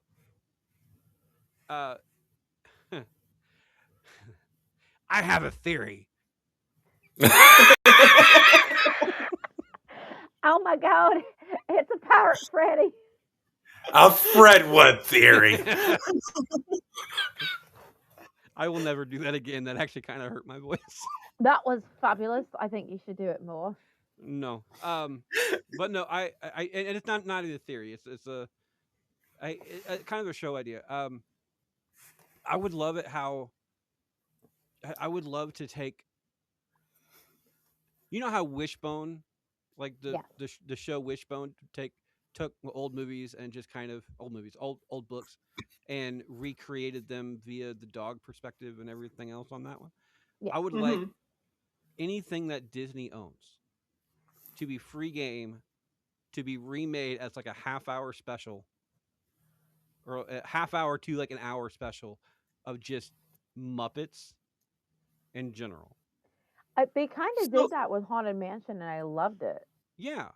So but Yeah, they do also that. though not with the Muppets, but they did something similar with Olaf, where Olaf retold the story of several animated classic films It was as if he was like telling a story to the Snow Geese.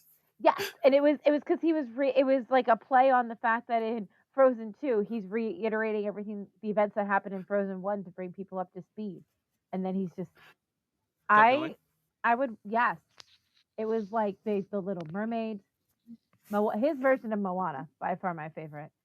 My favorite is he brought back the "I've been impaled" with Ursula.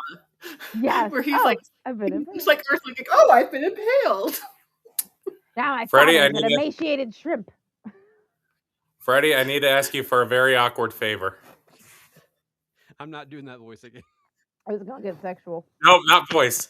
I need you to bring your chest to the camera Why? because I want to see that shirt. Oh, Free boobin' Friday. alright.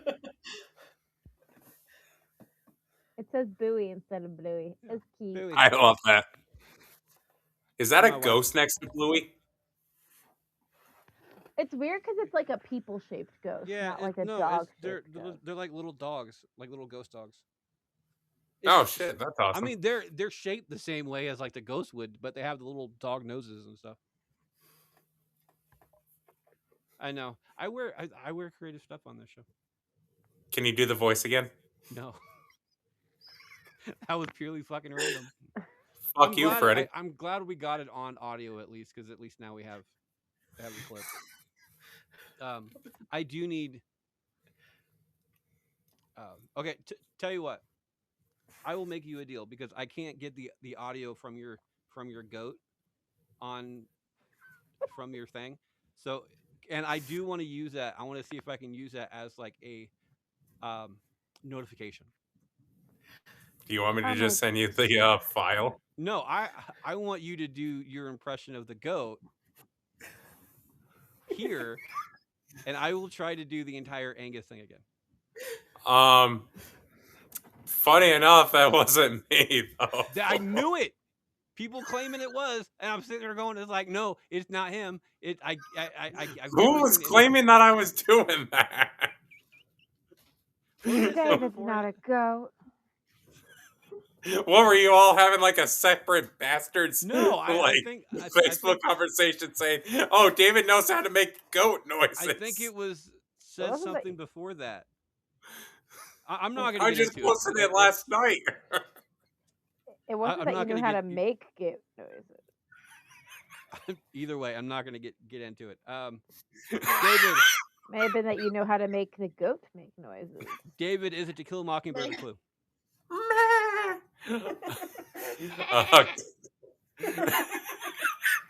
It was actually pretty good. So, Thank you.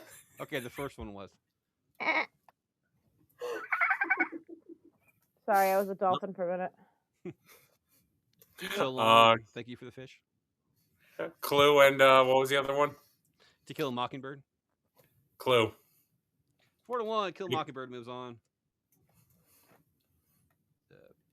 Should be remade. You could even change the murder mystery of how they did it in the house and all that. You could change the whole entire concept. I would. You could kill A different bird.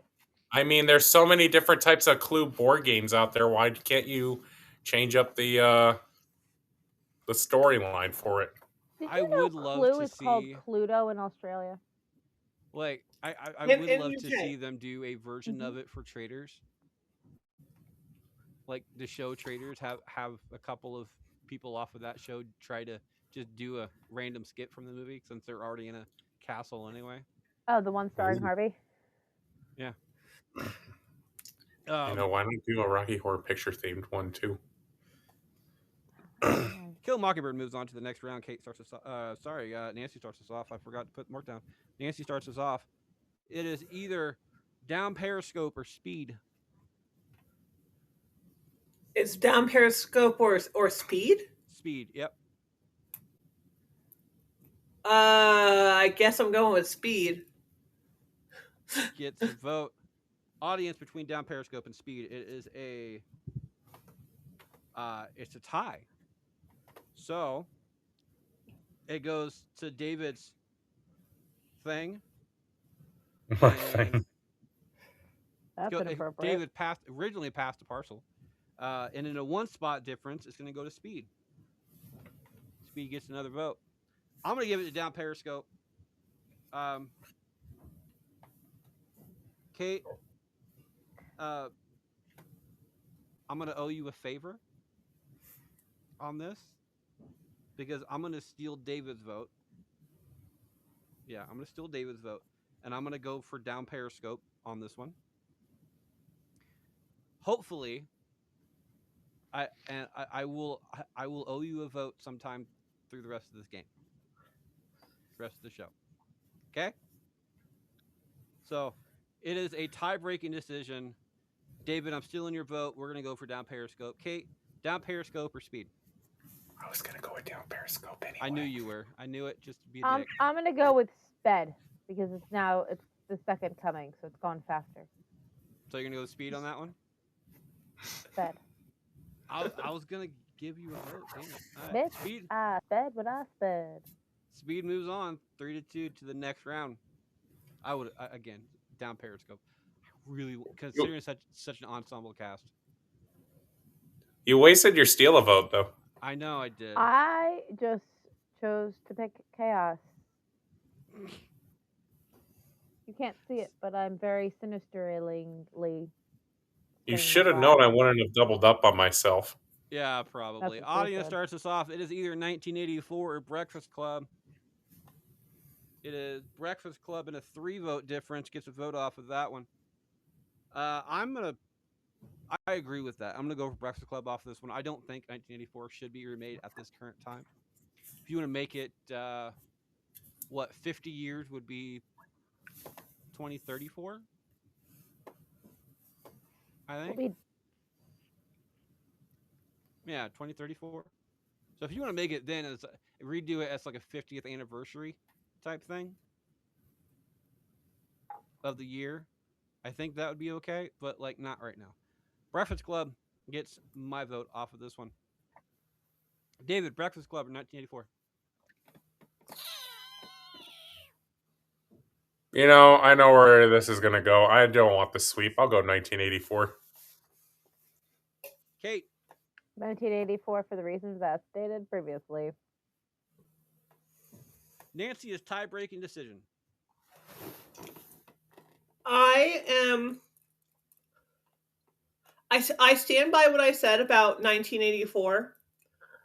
However, if I'm going off of what I said on Logan's Run and some others, I would rather just see a Breakfast Club remake. Right? If it was coming out this year, I would rather see that remake. Here's my thing, though. It's been parodied so many times, though. Does it really need a remake? I mean, 1984 has been referenced so many times this year. Yeah. But that's because we live in a hellscape. I mean, that's because of the current state of affairs, and it's referenced like parodies. And my question is, with Breakfast Club, would you have the same storyline, the same people, the same everything else? Not the same people, of course, because they're well beyond age. But would you, for instance, with Carrie, like the original Carrie movie. They did a remake of the Carrie movie with the chick from Kick Ass. Can't remember her name, but Chloe Grace Moretz. which was a different storyline, but still the same characters type thing. Would you recreate Breakfast Club with the same characters with a different storyline, or keep the storyline the way it is? I think I would keep the basics of the storyline of like it being 5 different kids, Well, yeah. of it being them all being in detention together. Is like keep like the basic things, but I would change the compelling thing about Breakfast Club is the kids having different backgrounds and having different perspectives of each other, and it basically being this moment where they kind of are like forced to kind of get to know each other on a different level. And I would like to um like see them do it with like more modern undertones. I mean, Is Power Rangers does the same thing, so there you go. I just feel like a shit. modern retelling of Wait, Breakfast the Club modern is. Power Rangers movie is basically a Breakfast Club remake.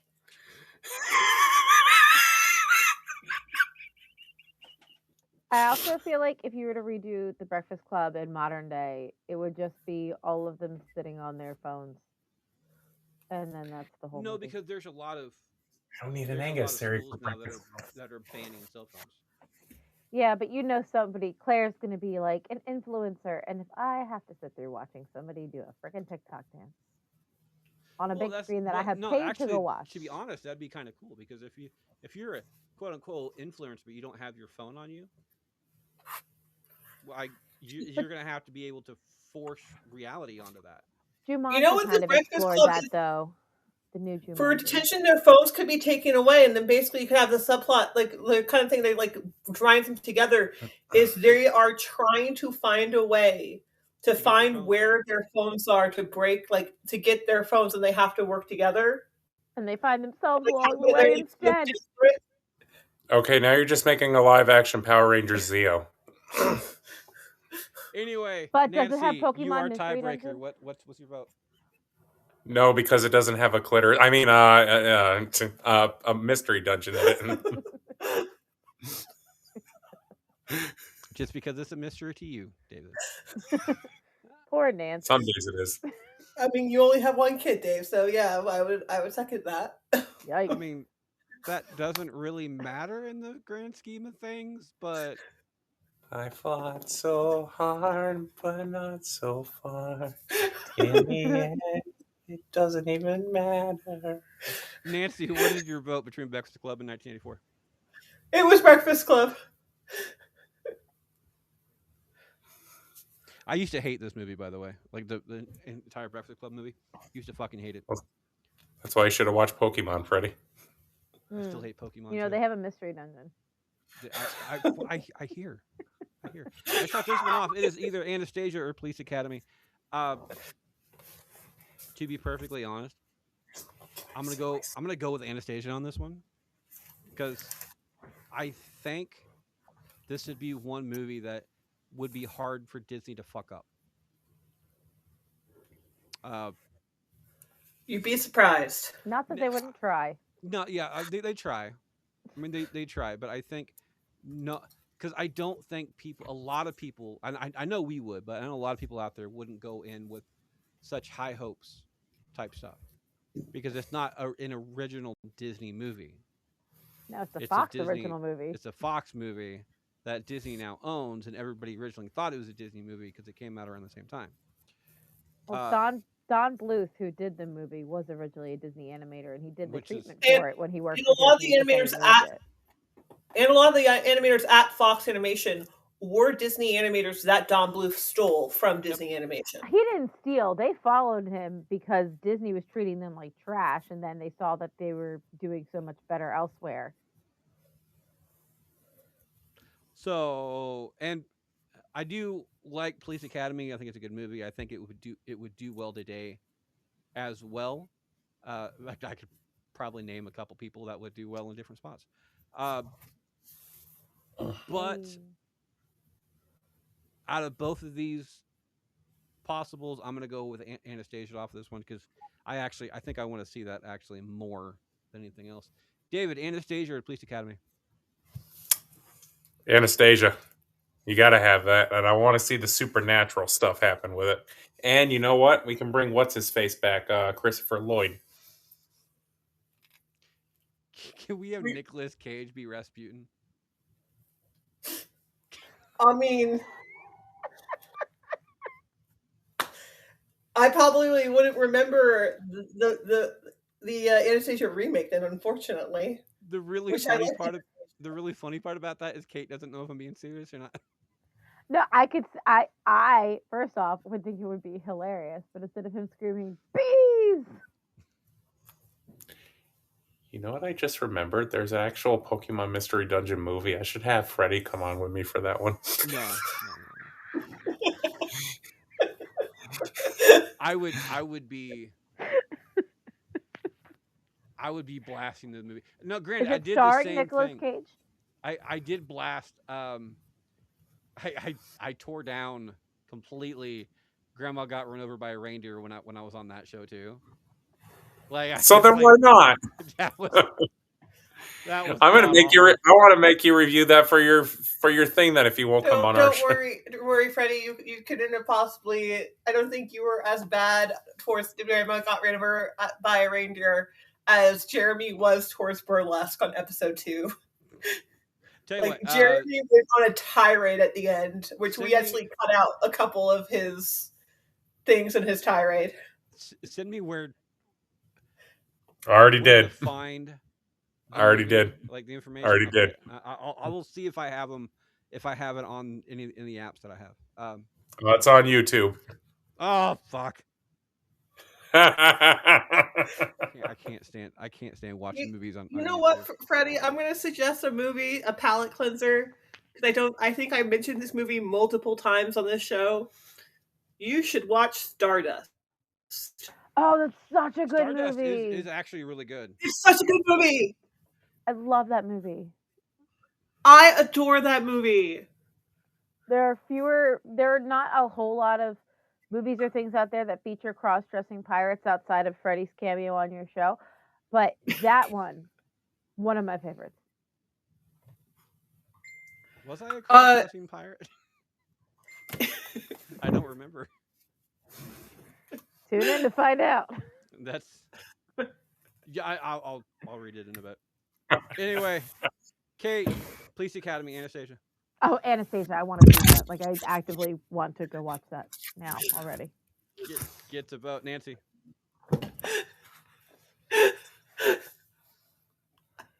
Anastasia. Are you okay? The computer fell again, and people need the context of why she's laughing. Audience in a 20-vote difference. David knocked over our computer in his antics. So our computer went careening down. That was not antics. That was actual accidents. Yeah, that's what my mom said, and we got my brother. I gotta behave. I like the boy next door. Police Academy gets the audience vote off of that one, a 20-vote difference. Police Academy, by the way, which will be leaving us at this time, ended up winning the entire tournament. It went head-to-head with Waterworld, which also left us in this round as well, in the final. So we will be getting a winner other than what the audience chose. Anastasia moves on. David starts us off. David, it is either Lawnmower Man or Blazing Saddles. Just be your chaos vote. Go Lawnmower Man. I knew you did. Okay. You just want your sweeps. We've only had a couple. Oh, the less you have, the better. Sweep, bitches. I am glad that we got a sweep when Harvey was on the show, because at least then he can do that. Bitches. I love to actually meet him sometime and chat him up. Harvey is fucking fantastic. I feel like he's East Coast like we are, so yeah, he's in Florida. fact, I think a majority of the people on this show, with the exception of, well, Bubbles. Bubbles, She's in is Vegas, right? yeah, she's west. Myself, Q, Donna are all central, and we're all within like I don't know, like an hour radius between each other. And then you guys, Harvey, Logan, Shy, you girls all east. So we have Shy's nobody in like the Tennessee, entire mountain right? area. Oh, there's that. Vegas, you can see mountains. I know. I'm pretty sure she's west. She's like Well, it's West Pacific. Coast, but like you can see the Rockies. Who are you? Bubbles? Yeah, Yeah. She's Nevada. They're Pacific. yeah. So we don't have anybody in the entire mountain. Like mountain time. Yeah, mountain time zone. Because there's Pacific, Mountain, Central, and then East. Freddie is such a times he didn't think about the Mountaineer people when he was hiring bastards. Yeah, wow. That's no wonder this is the last episode. Jesus. If He was too busy exploring in his mystery dungeon. Yep. You're just down there spelunking away.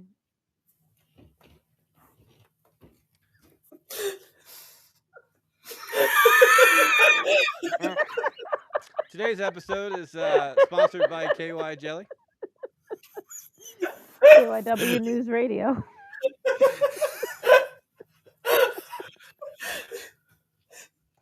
Like I said, if we're going to go off the rails, at least today's episode is the time to do it. If you're sticking stalactite, you stalagmite want some KY jelly.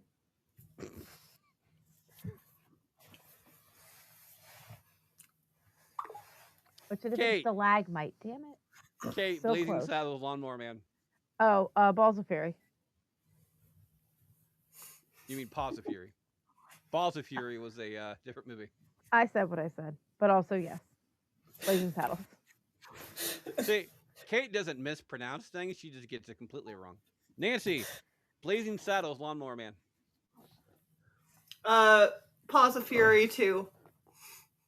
Also.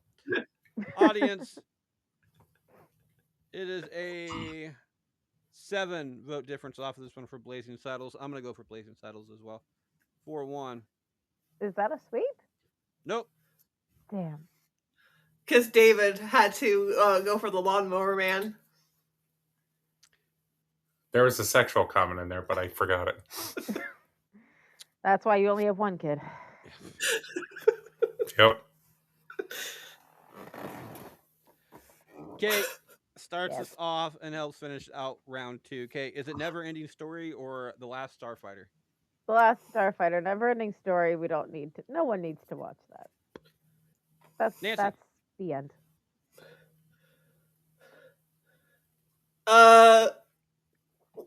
Last Starfighter. Gets a vote. Audience between Last Starfighter and Never Ending Story. It is a 14 vote difference for Never Ending Story. I'm going to boot that out right now. Last Starfighter gets my vote. Only, I want to give Last Starfighter the same treatment that, like, kind of mix Top Gun with, like, Ender's Game. Something along those lines, because it's kind of it's set on Earth a little bit, but then I want the graphics that like Ender's Game has off of that because I think the thing that Last Starfighter suffered from the most is the fact that it was in the 80s and the graphics were not up to par with what the movie is. So having a 50th anniversary or 40th anniversary even of the Last Starfighter remake would be just meant. Gets my vote. And the win. David, finish this up. I got to go with Never Ending Story. You know, it's a powerful piece that teaches you about caring, loving, and, just persevering. Especially when you go into I knew that shit-eating grin was you just Googling it again. Actually, no, this is all original. Original from ChatGPT or Gemini, though? Neither. My head. Yeah, Copilot. which is powered by Grok from X, which is I've I think never meant used that. Gronk from the Patriots because he's from Massachusetts. I got That was nothing. a football joke. Hey. Last Starfighter moves on to the next round. We are down to our top 8. We'll be right back right after this break. I get to talk to some pretty incredible people when it comes to this show, and I'm actually really proud of that. Unfortunately, this show will be taking a different route in the future, so this will be the last time that we'll be doing this for a while. But I enjoy it nonetheless. One of the people that I get to talk to at least once a month, and I enjoy every time I get to talk to her in between time, is Kate. Kate is my co-host over at the Recasting Call, where we take old movies and add some new favorites, try to rethink what came before us. She is an author, she is a comedian, and she is a mother as well. She is one of my very good friends. Kate, how are you doing today? I am great. Thank you for asking. Getting ready. We have some shows coming up again at some place else in Waterford, New Jersey. We're now moved from the last Sunday of every month to the last Saturday of every month.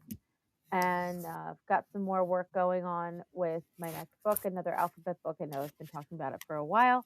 That hopefully should be coming out as we get closer to the warmer weather in the summer months. So, not in time for Easter, but possibly in time for next year. And of course, the next person is no longer on screen. So They're in the background, though. the audience is not here, but they are voting today. The audience comes from Oh. us with the entire bracket bash of the audience vote. The audience vote is no longer an audience vote anymore because we're not doing that type of thing anymore. I will be posting updates as far as the different shows goes and stuff like that. As far as after this show is done, I'll be posting all the other shows there and notes and stuff. And so if you want to go ahead and contact us there, if Facebook works better for you, that is the way to do it. Two other people on this show and other shows and a whole bunch of other stuff, two very good friends of mine as well, is David and Nancy. They hail from the great kingdom of Grindaria. And of course, PF Jeremiah and his Infernal remake off of that one as well. We have Angus.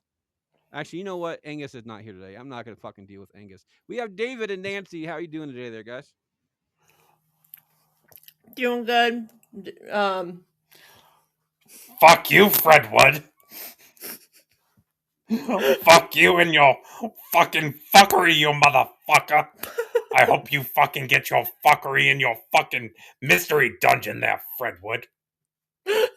That's right, Fredwood. I'm not going to be able to say it for too much longer on here. So, Fredwood, what do you say to that? I say that might be the opening drop.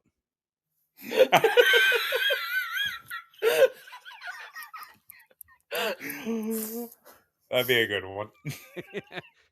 Oh gosh. Yes, we are 2/3 of Dr. Devhand, team behind Dr. P.F. Jeremiah and his Infernal Roommate, and the Tales of Grandaria, which we have just started season 3 of Dr. P.F. Jeremiah and his Infernal Roommate. Where you get to see me, Shy, Nancy, Oh, that's and other Tales people. of Grandaria. That's the other show. Oh yeah, we got another show called Tales of Grandaria where we are exploring mystery dungeons. Literally, it's a D&D podcast, so check that one out. If you're a literal nerd who actually wants to see some mysterious dungeons or hear mysterious dungeons. So many jokes. None of them clean. And last but certainly not least is the host of this show. Everybody out there who doesn't know this, I run this entire thing off into the ground. The I am the I would say I'm the writer of this, but I'm not because I can't write. These people do what they want, and I just allow them to do it. I am your host, however. I not only host this show, which we will be doing this show later on for special episodes. I know Kate and I have have the recasting call episode that will be talking about 32 of the movies that we've done in the past, not the shows that we've done in the past, but movies that we've recasted in the past as well. When we get that one done, and we also have a couple other ones that we're wanting to do in the future as well. I know David and Nancy we're going to be doing a Disney Mortal Kombat duo. There's a 2-episode system as well, so 32 women, 32 men off of that one. So we'll be coming back with different episodes as far as Bastards goes. I have a wrestling podcast. If you're a fan of wrestling, go ahead, pro wrestling, go ahead and check this one out. We take a new topic every single episode that we do and just kind of fantasy book, Kevin and I. I'm starting to get to the point I have so many shows that is just unbearable. A little more BS is it's a revamp of Bastards Backstage. I'm going to be interviewing people that have not been on the Bastards program as well. I have an interview that I'm looking forward to desperately of a wheelchair-bound local politician who realistically uses humor about his condition to affect his community politic-wise. And it's actually kind of cool to see a politician have a sense of humor about life. So I'm looking forward to actually interviewing him. I'm working on a political show, bringing that one up as well. We're working on a political show where I take 2 people from opposing sides and see if I can bring them together by the end of the show.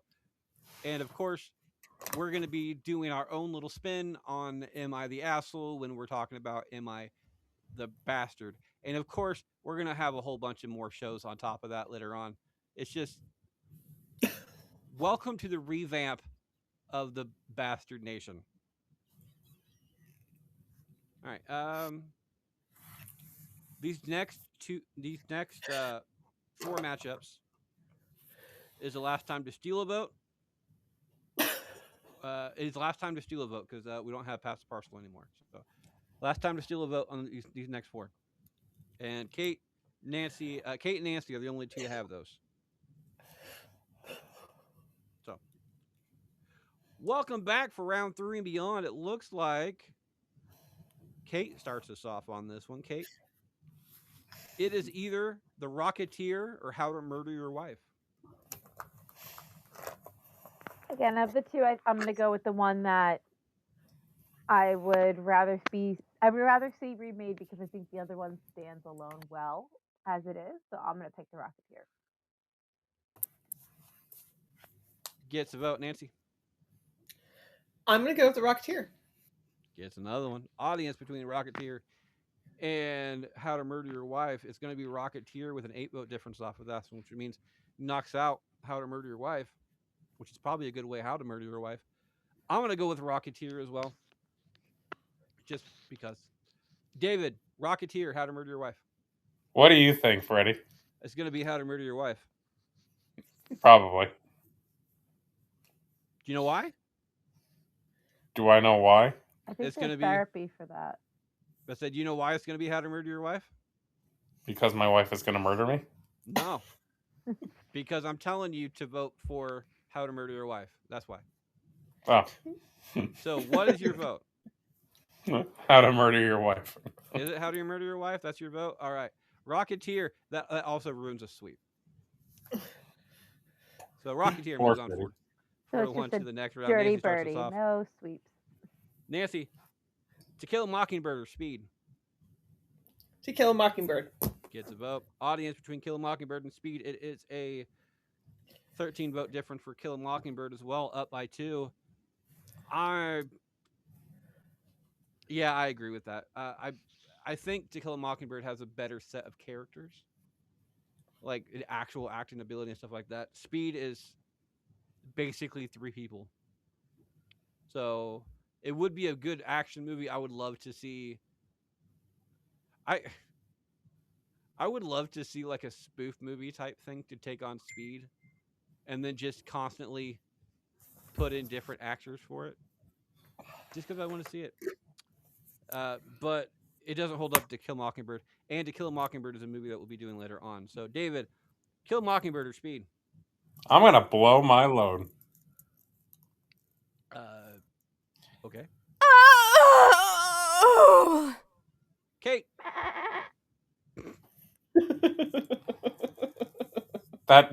Kate, listen, I don't make those noises out in the public. It's in the bedroom I do it. Yeah, he makes like noises in the bedroom. Sorry. Okay. What I'm wondering is that why do you automatically associate somebody blowing their load with dolphins?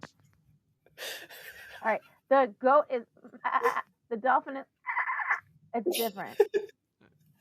You got to learn your That kind enunciations, of makes friend. it worse. Why do you associate with somebody moaning with goats?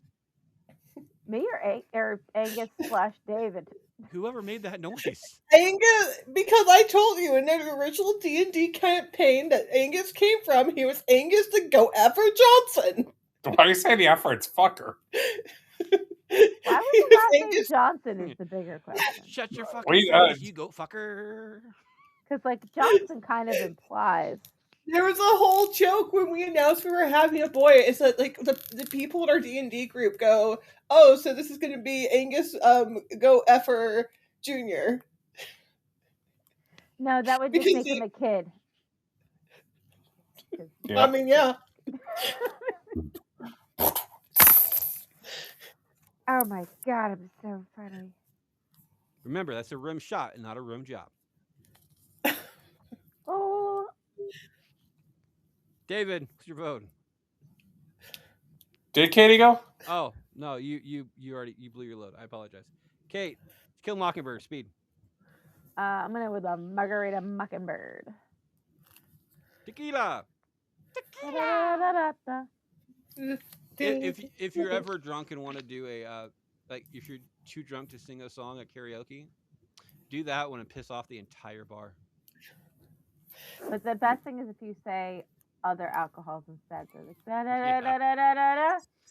Budweiser. Not a sponsor. Could be. Anything could be. David. Mockingbird. Caw-caw. Tequila. You're welcome. Nah. Tequila moves on 5-0 off of this one. Audience starts this one off. It is either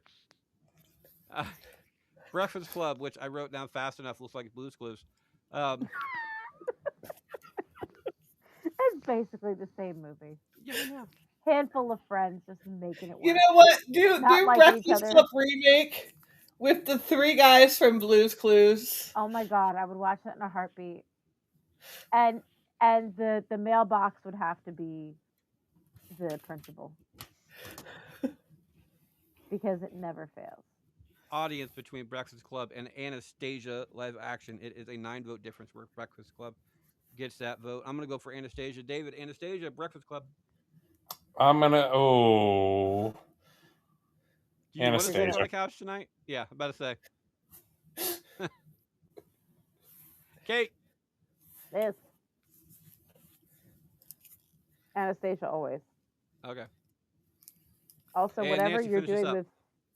Oops, sorry. Yeah, David, I'm taking away the action figures. Thank They you. keep showing up behind the bar that has your name, so it looks like it's censored. So I don't know what they're doing, but I think it's probably not a bad thing that it's been censored. That's on purpose. I do that unintentionally. You did that unintentionally? Unintentionally. It's 11 o'clock at night for me. David's Like also had this. too It's like many doing that. ladders. Cans of alcohol. It's like doing that. I have one. You can't see it. And one big one. Nancy. Caw. Is it Anastasia or Breakfast Club? It is Anastasia. And David, you're doing it wrong because you got to press the legs. Like that. And again, that's why David only has one kid. Yep. I start this one off. Finishing up this round, it is either Blazing Saddles or Last Starfighter. Oh, goodness. Oh! I'm going to blow my load off of this one. I'm going to blow my load on this one because I honestly, I wouldn't mind seeing either one of these made. David, Blazing Saddles, Last Starfighter. No. Starfighter. Gets a vote. Kate. I'm gonna go with Starfighter. Blazing Saddles as is. I love Starfighter. I think I would happily see that remade. Nancy. I'm gonna go with Blazing Saddles. Oh, stop playing with Captain America. That's what Rhodey said. Audience between Blazing Saddles and Last Starfighter, it is a 6-vote difference for Blazing Saddles, which means it's a tie-breaking decision coming down to me. Take away Captain America from you. That's not Captain America. No, gonna- so it's this. Yeah, it's the Falcon. It's the Falcon Man. as Captain America, and our son, being a 6-year-old, basically associates this as Captain America, and Steve Rogers is the other guy. You're too old to be Yeah. Captain America. All right. So between Blazing Saddles and Last Starfighter, I agree with Kate off this one, to be brutally honest. I think Blazing Saddles is pretty much good the way it is. I wouldn't mind seeing it remade. I really wouldn't, if given the opportunity. I'm one of the few people in this world who tend to believe that Blazing Saddles could be remade in today's society and would be done absolutely beautifully. Just got to be done by a certain fucking person. And The Last Starfighter, great fucking movie, great fucking storyline. Everything else, bad graphics. And I think time has solved that. So I'm going to go with Last Starfighter. Gets my vote. All right. So Nancy and Kate decided not to steal a vote. They are off the board.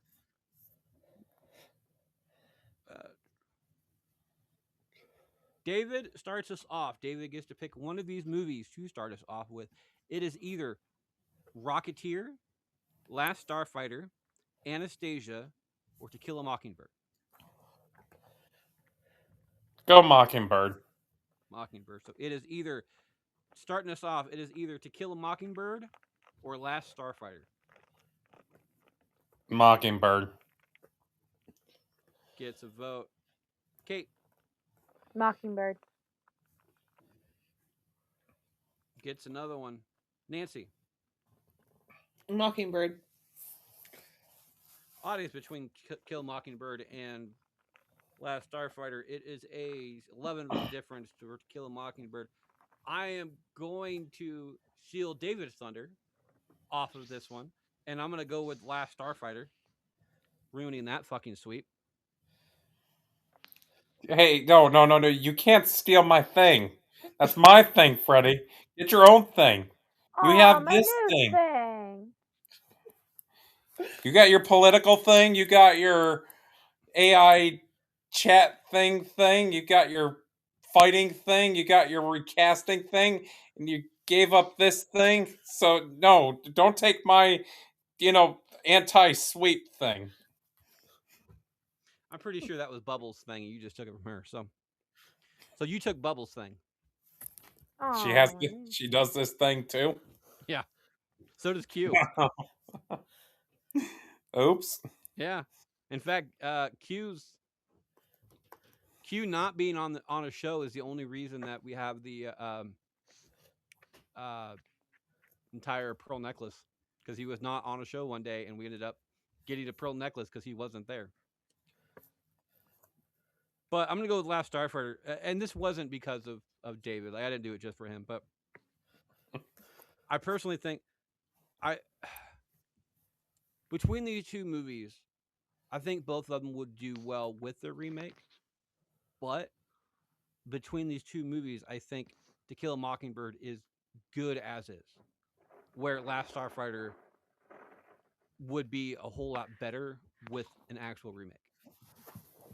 So that's why I went with Last Starfighter. However, Kill a Mockingbird moves on to the finals. The other side, Kate starts us off. Kate, it is either Rocketeer or Anastasia. Anastasia. Gets a vote. Nancy. Anastasia. Gets another one. Audience between Rocketeer and Anastasia, it is an 8-vote difference. For Rocketeer,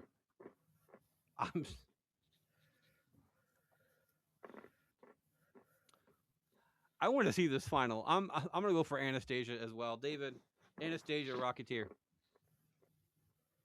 I'll break it up. I'll go Rocketeer. 3-2. Anastasia moves on. Rocketeer moves on to third place. Ability. Nancy starts that one off. Nancy, Rocketeer or Last Starfighter? Ironically enough, they go together. Like Rama Lama Lama Kadinky Adinky Dunk. I am gonna go with Last Starfighter. Gets a vote. Audience is either Last Starfighter or Rocketeer, two separate corners. Goes to Rocketeer at a 4-vote difference. I'm going to go for Last Starfighter for previous mentioned reasons. Again, I think the actual graphics of this movie would do pretty well. David, Last Starfighter, Rocketeer. I'll go Rocketeer. Kate, tie-breaking decision, final show. Dang. Rocketeer, Last Starfighter. I'm gonna do Last Starfighter because there is a Rocketeer remake on like Disney Junior, and even that is not great. Either way, I'll Leave take it. Last Starfighter Triceratops alone. Last Starfighter gets the vote and the win. Audience starts us off in the finals. It is either Anastasia or To Kill a Mockingbird. In a 15-vote difference, and To Kill a Mockingbird gets that vote.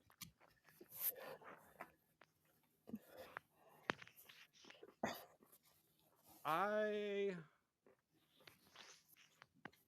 gonna go for Anastasia. Just to keep it even. David, Anastasia, Kill Mockingbird. Anastasia. Kate Anastasia. gets a vote and the win. Nancy, finish us up. What was it? I'm sorry, I'm getting distracted by the ant. Sorry, the answer was Anastasia. It is either Anastasia or To Kill a Mockingbird.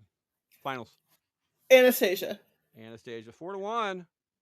The only person not to vote for Anastasia is the audience off of that one.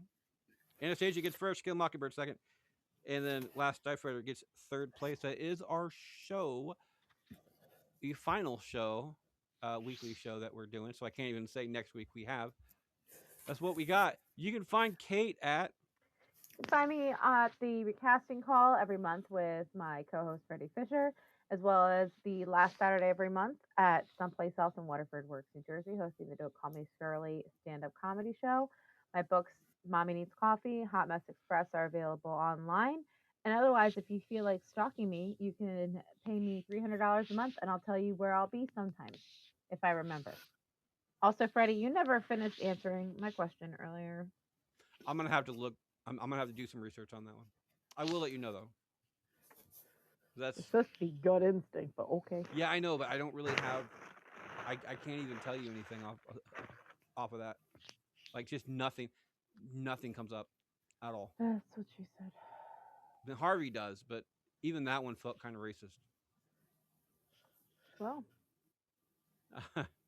yep. You can find David and Nancy at. You can find us when we're not playing in Mystery Dungeons at Tales of Grindaria and Dr. P.F. Jeremiah and his Infernal Roommate podcast. And you can find Nancy sitting right next to me on this wonderful couch. Yep. You can find me all the same places you can find David right now, although stay tuned. It's coming. It's coming, I promise. And you can also find Mr. Fredward at. I was about to say that's what he said.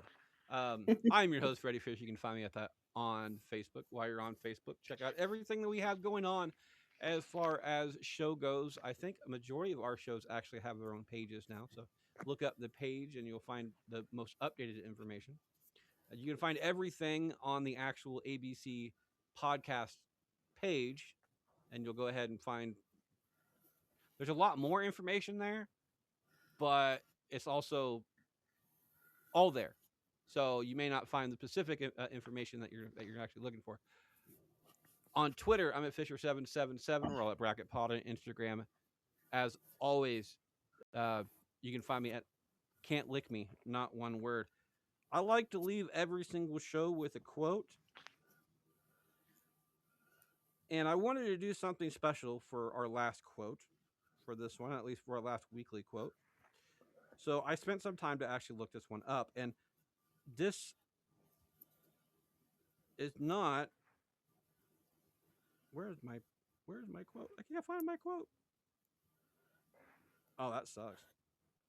It's That sucks a lot. Kate is Apparently, my favorite comedian. apparently I didn't save what I was needed to save. There it is. Okay. So, Kate, you speak Spanish, right? Portuguese. Okay. Completely different country, but I can understand Spanish. Okay. Can you speak it though? Some of it, very badly. ¿Por qué? Jeez. ¿Por qué? ¿Qué tú? What do you want me to say? What am I saying? What is this? I speak French, really, but Freddie, what you need me to do? What is this? I could speak bad accent. He sounds a little racist, but it's only because he's a little racist. I sent you a. You send me something? You're gonna make me read your thing? No llores porque ya se terminó. Sonríe porque sucedió. Don't cry because it's over. Smile because it happened. ¿Por qué tú quieres digas a español and not inglés? That is. I wanted to look up what I thought was a Dr. Seuss quote, but it's actually not. It's a Gabriel Garcia Marquez. Gabriel Garcia Marquez. Sure. Who actually said that, although there's no actual proof to it. But pretty much don't cry because it's over. Smile because it happened. That's our show. Have a good one. Gracias para todo.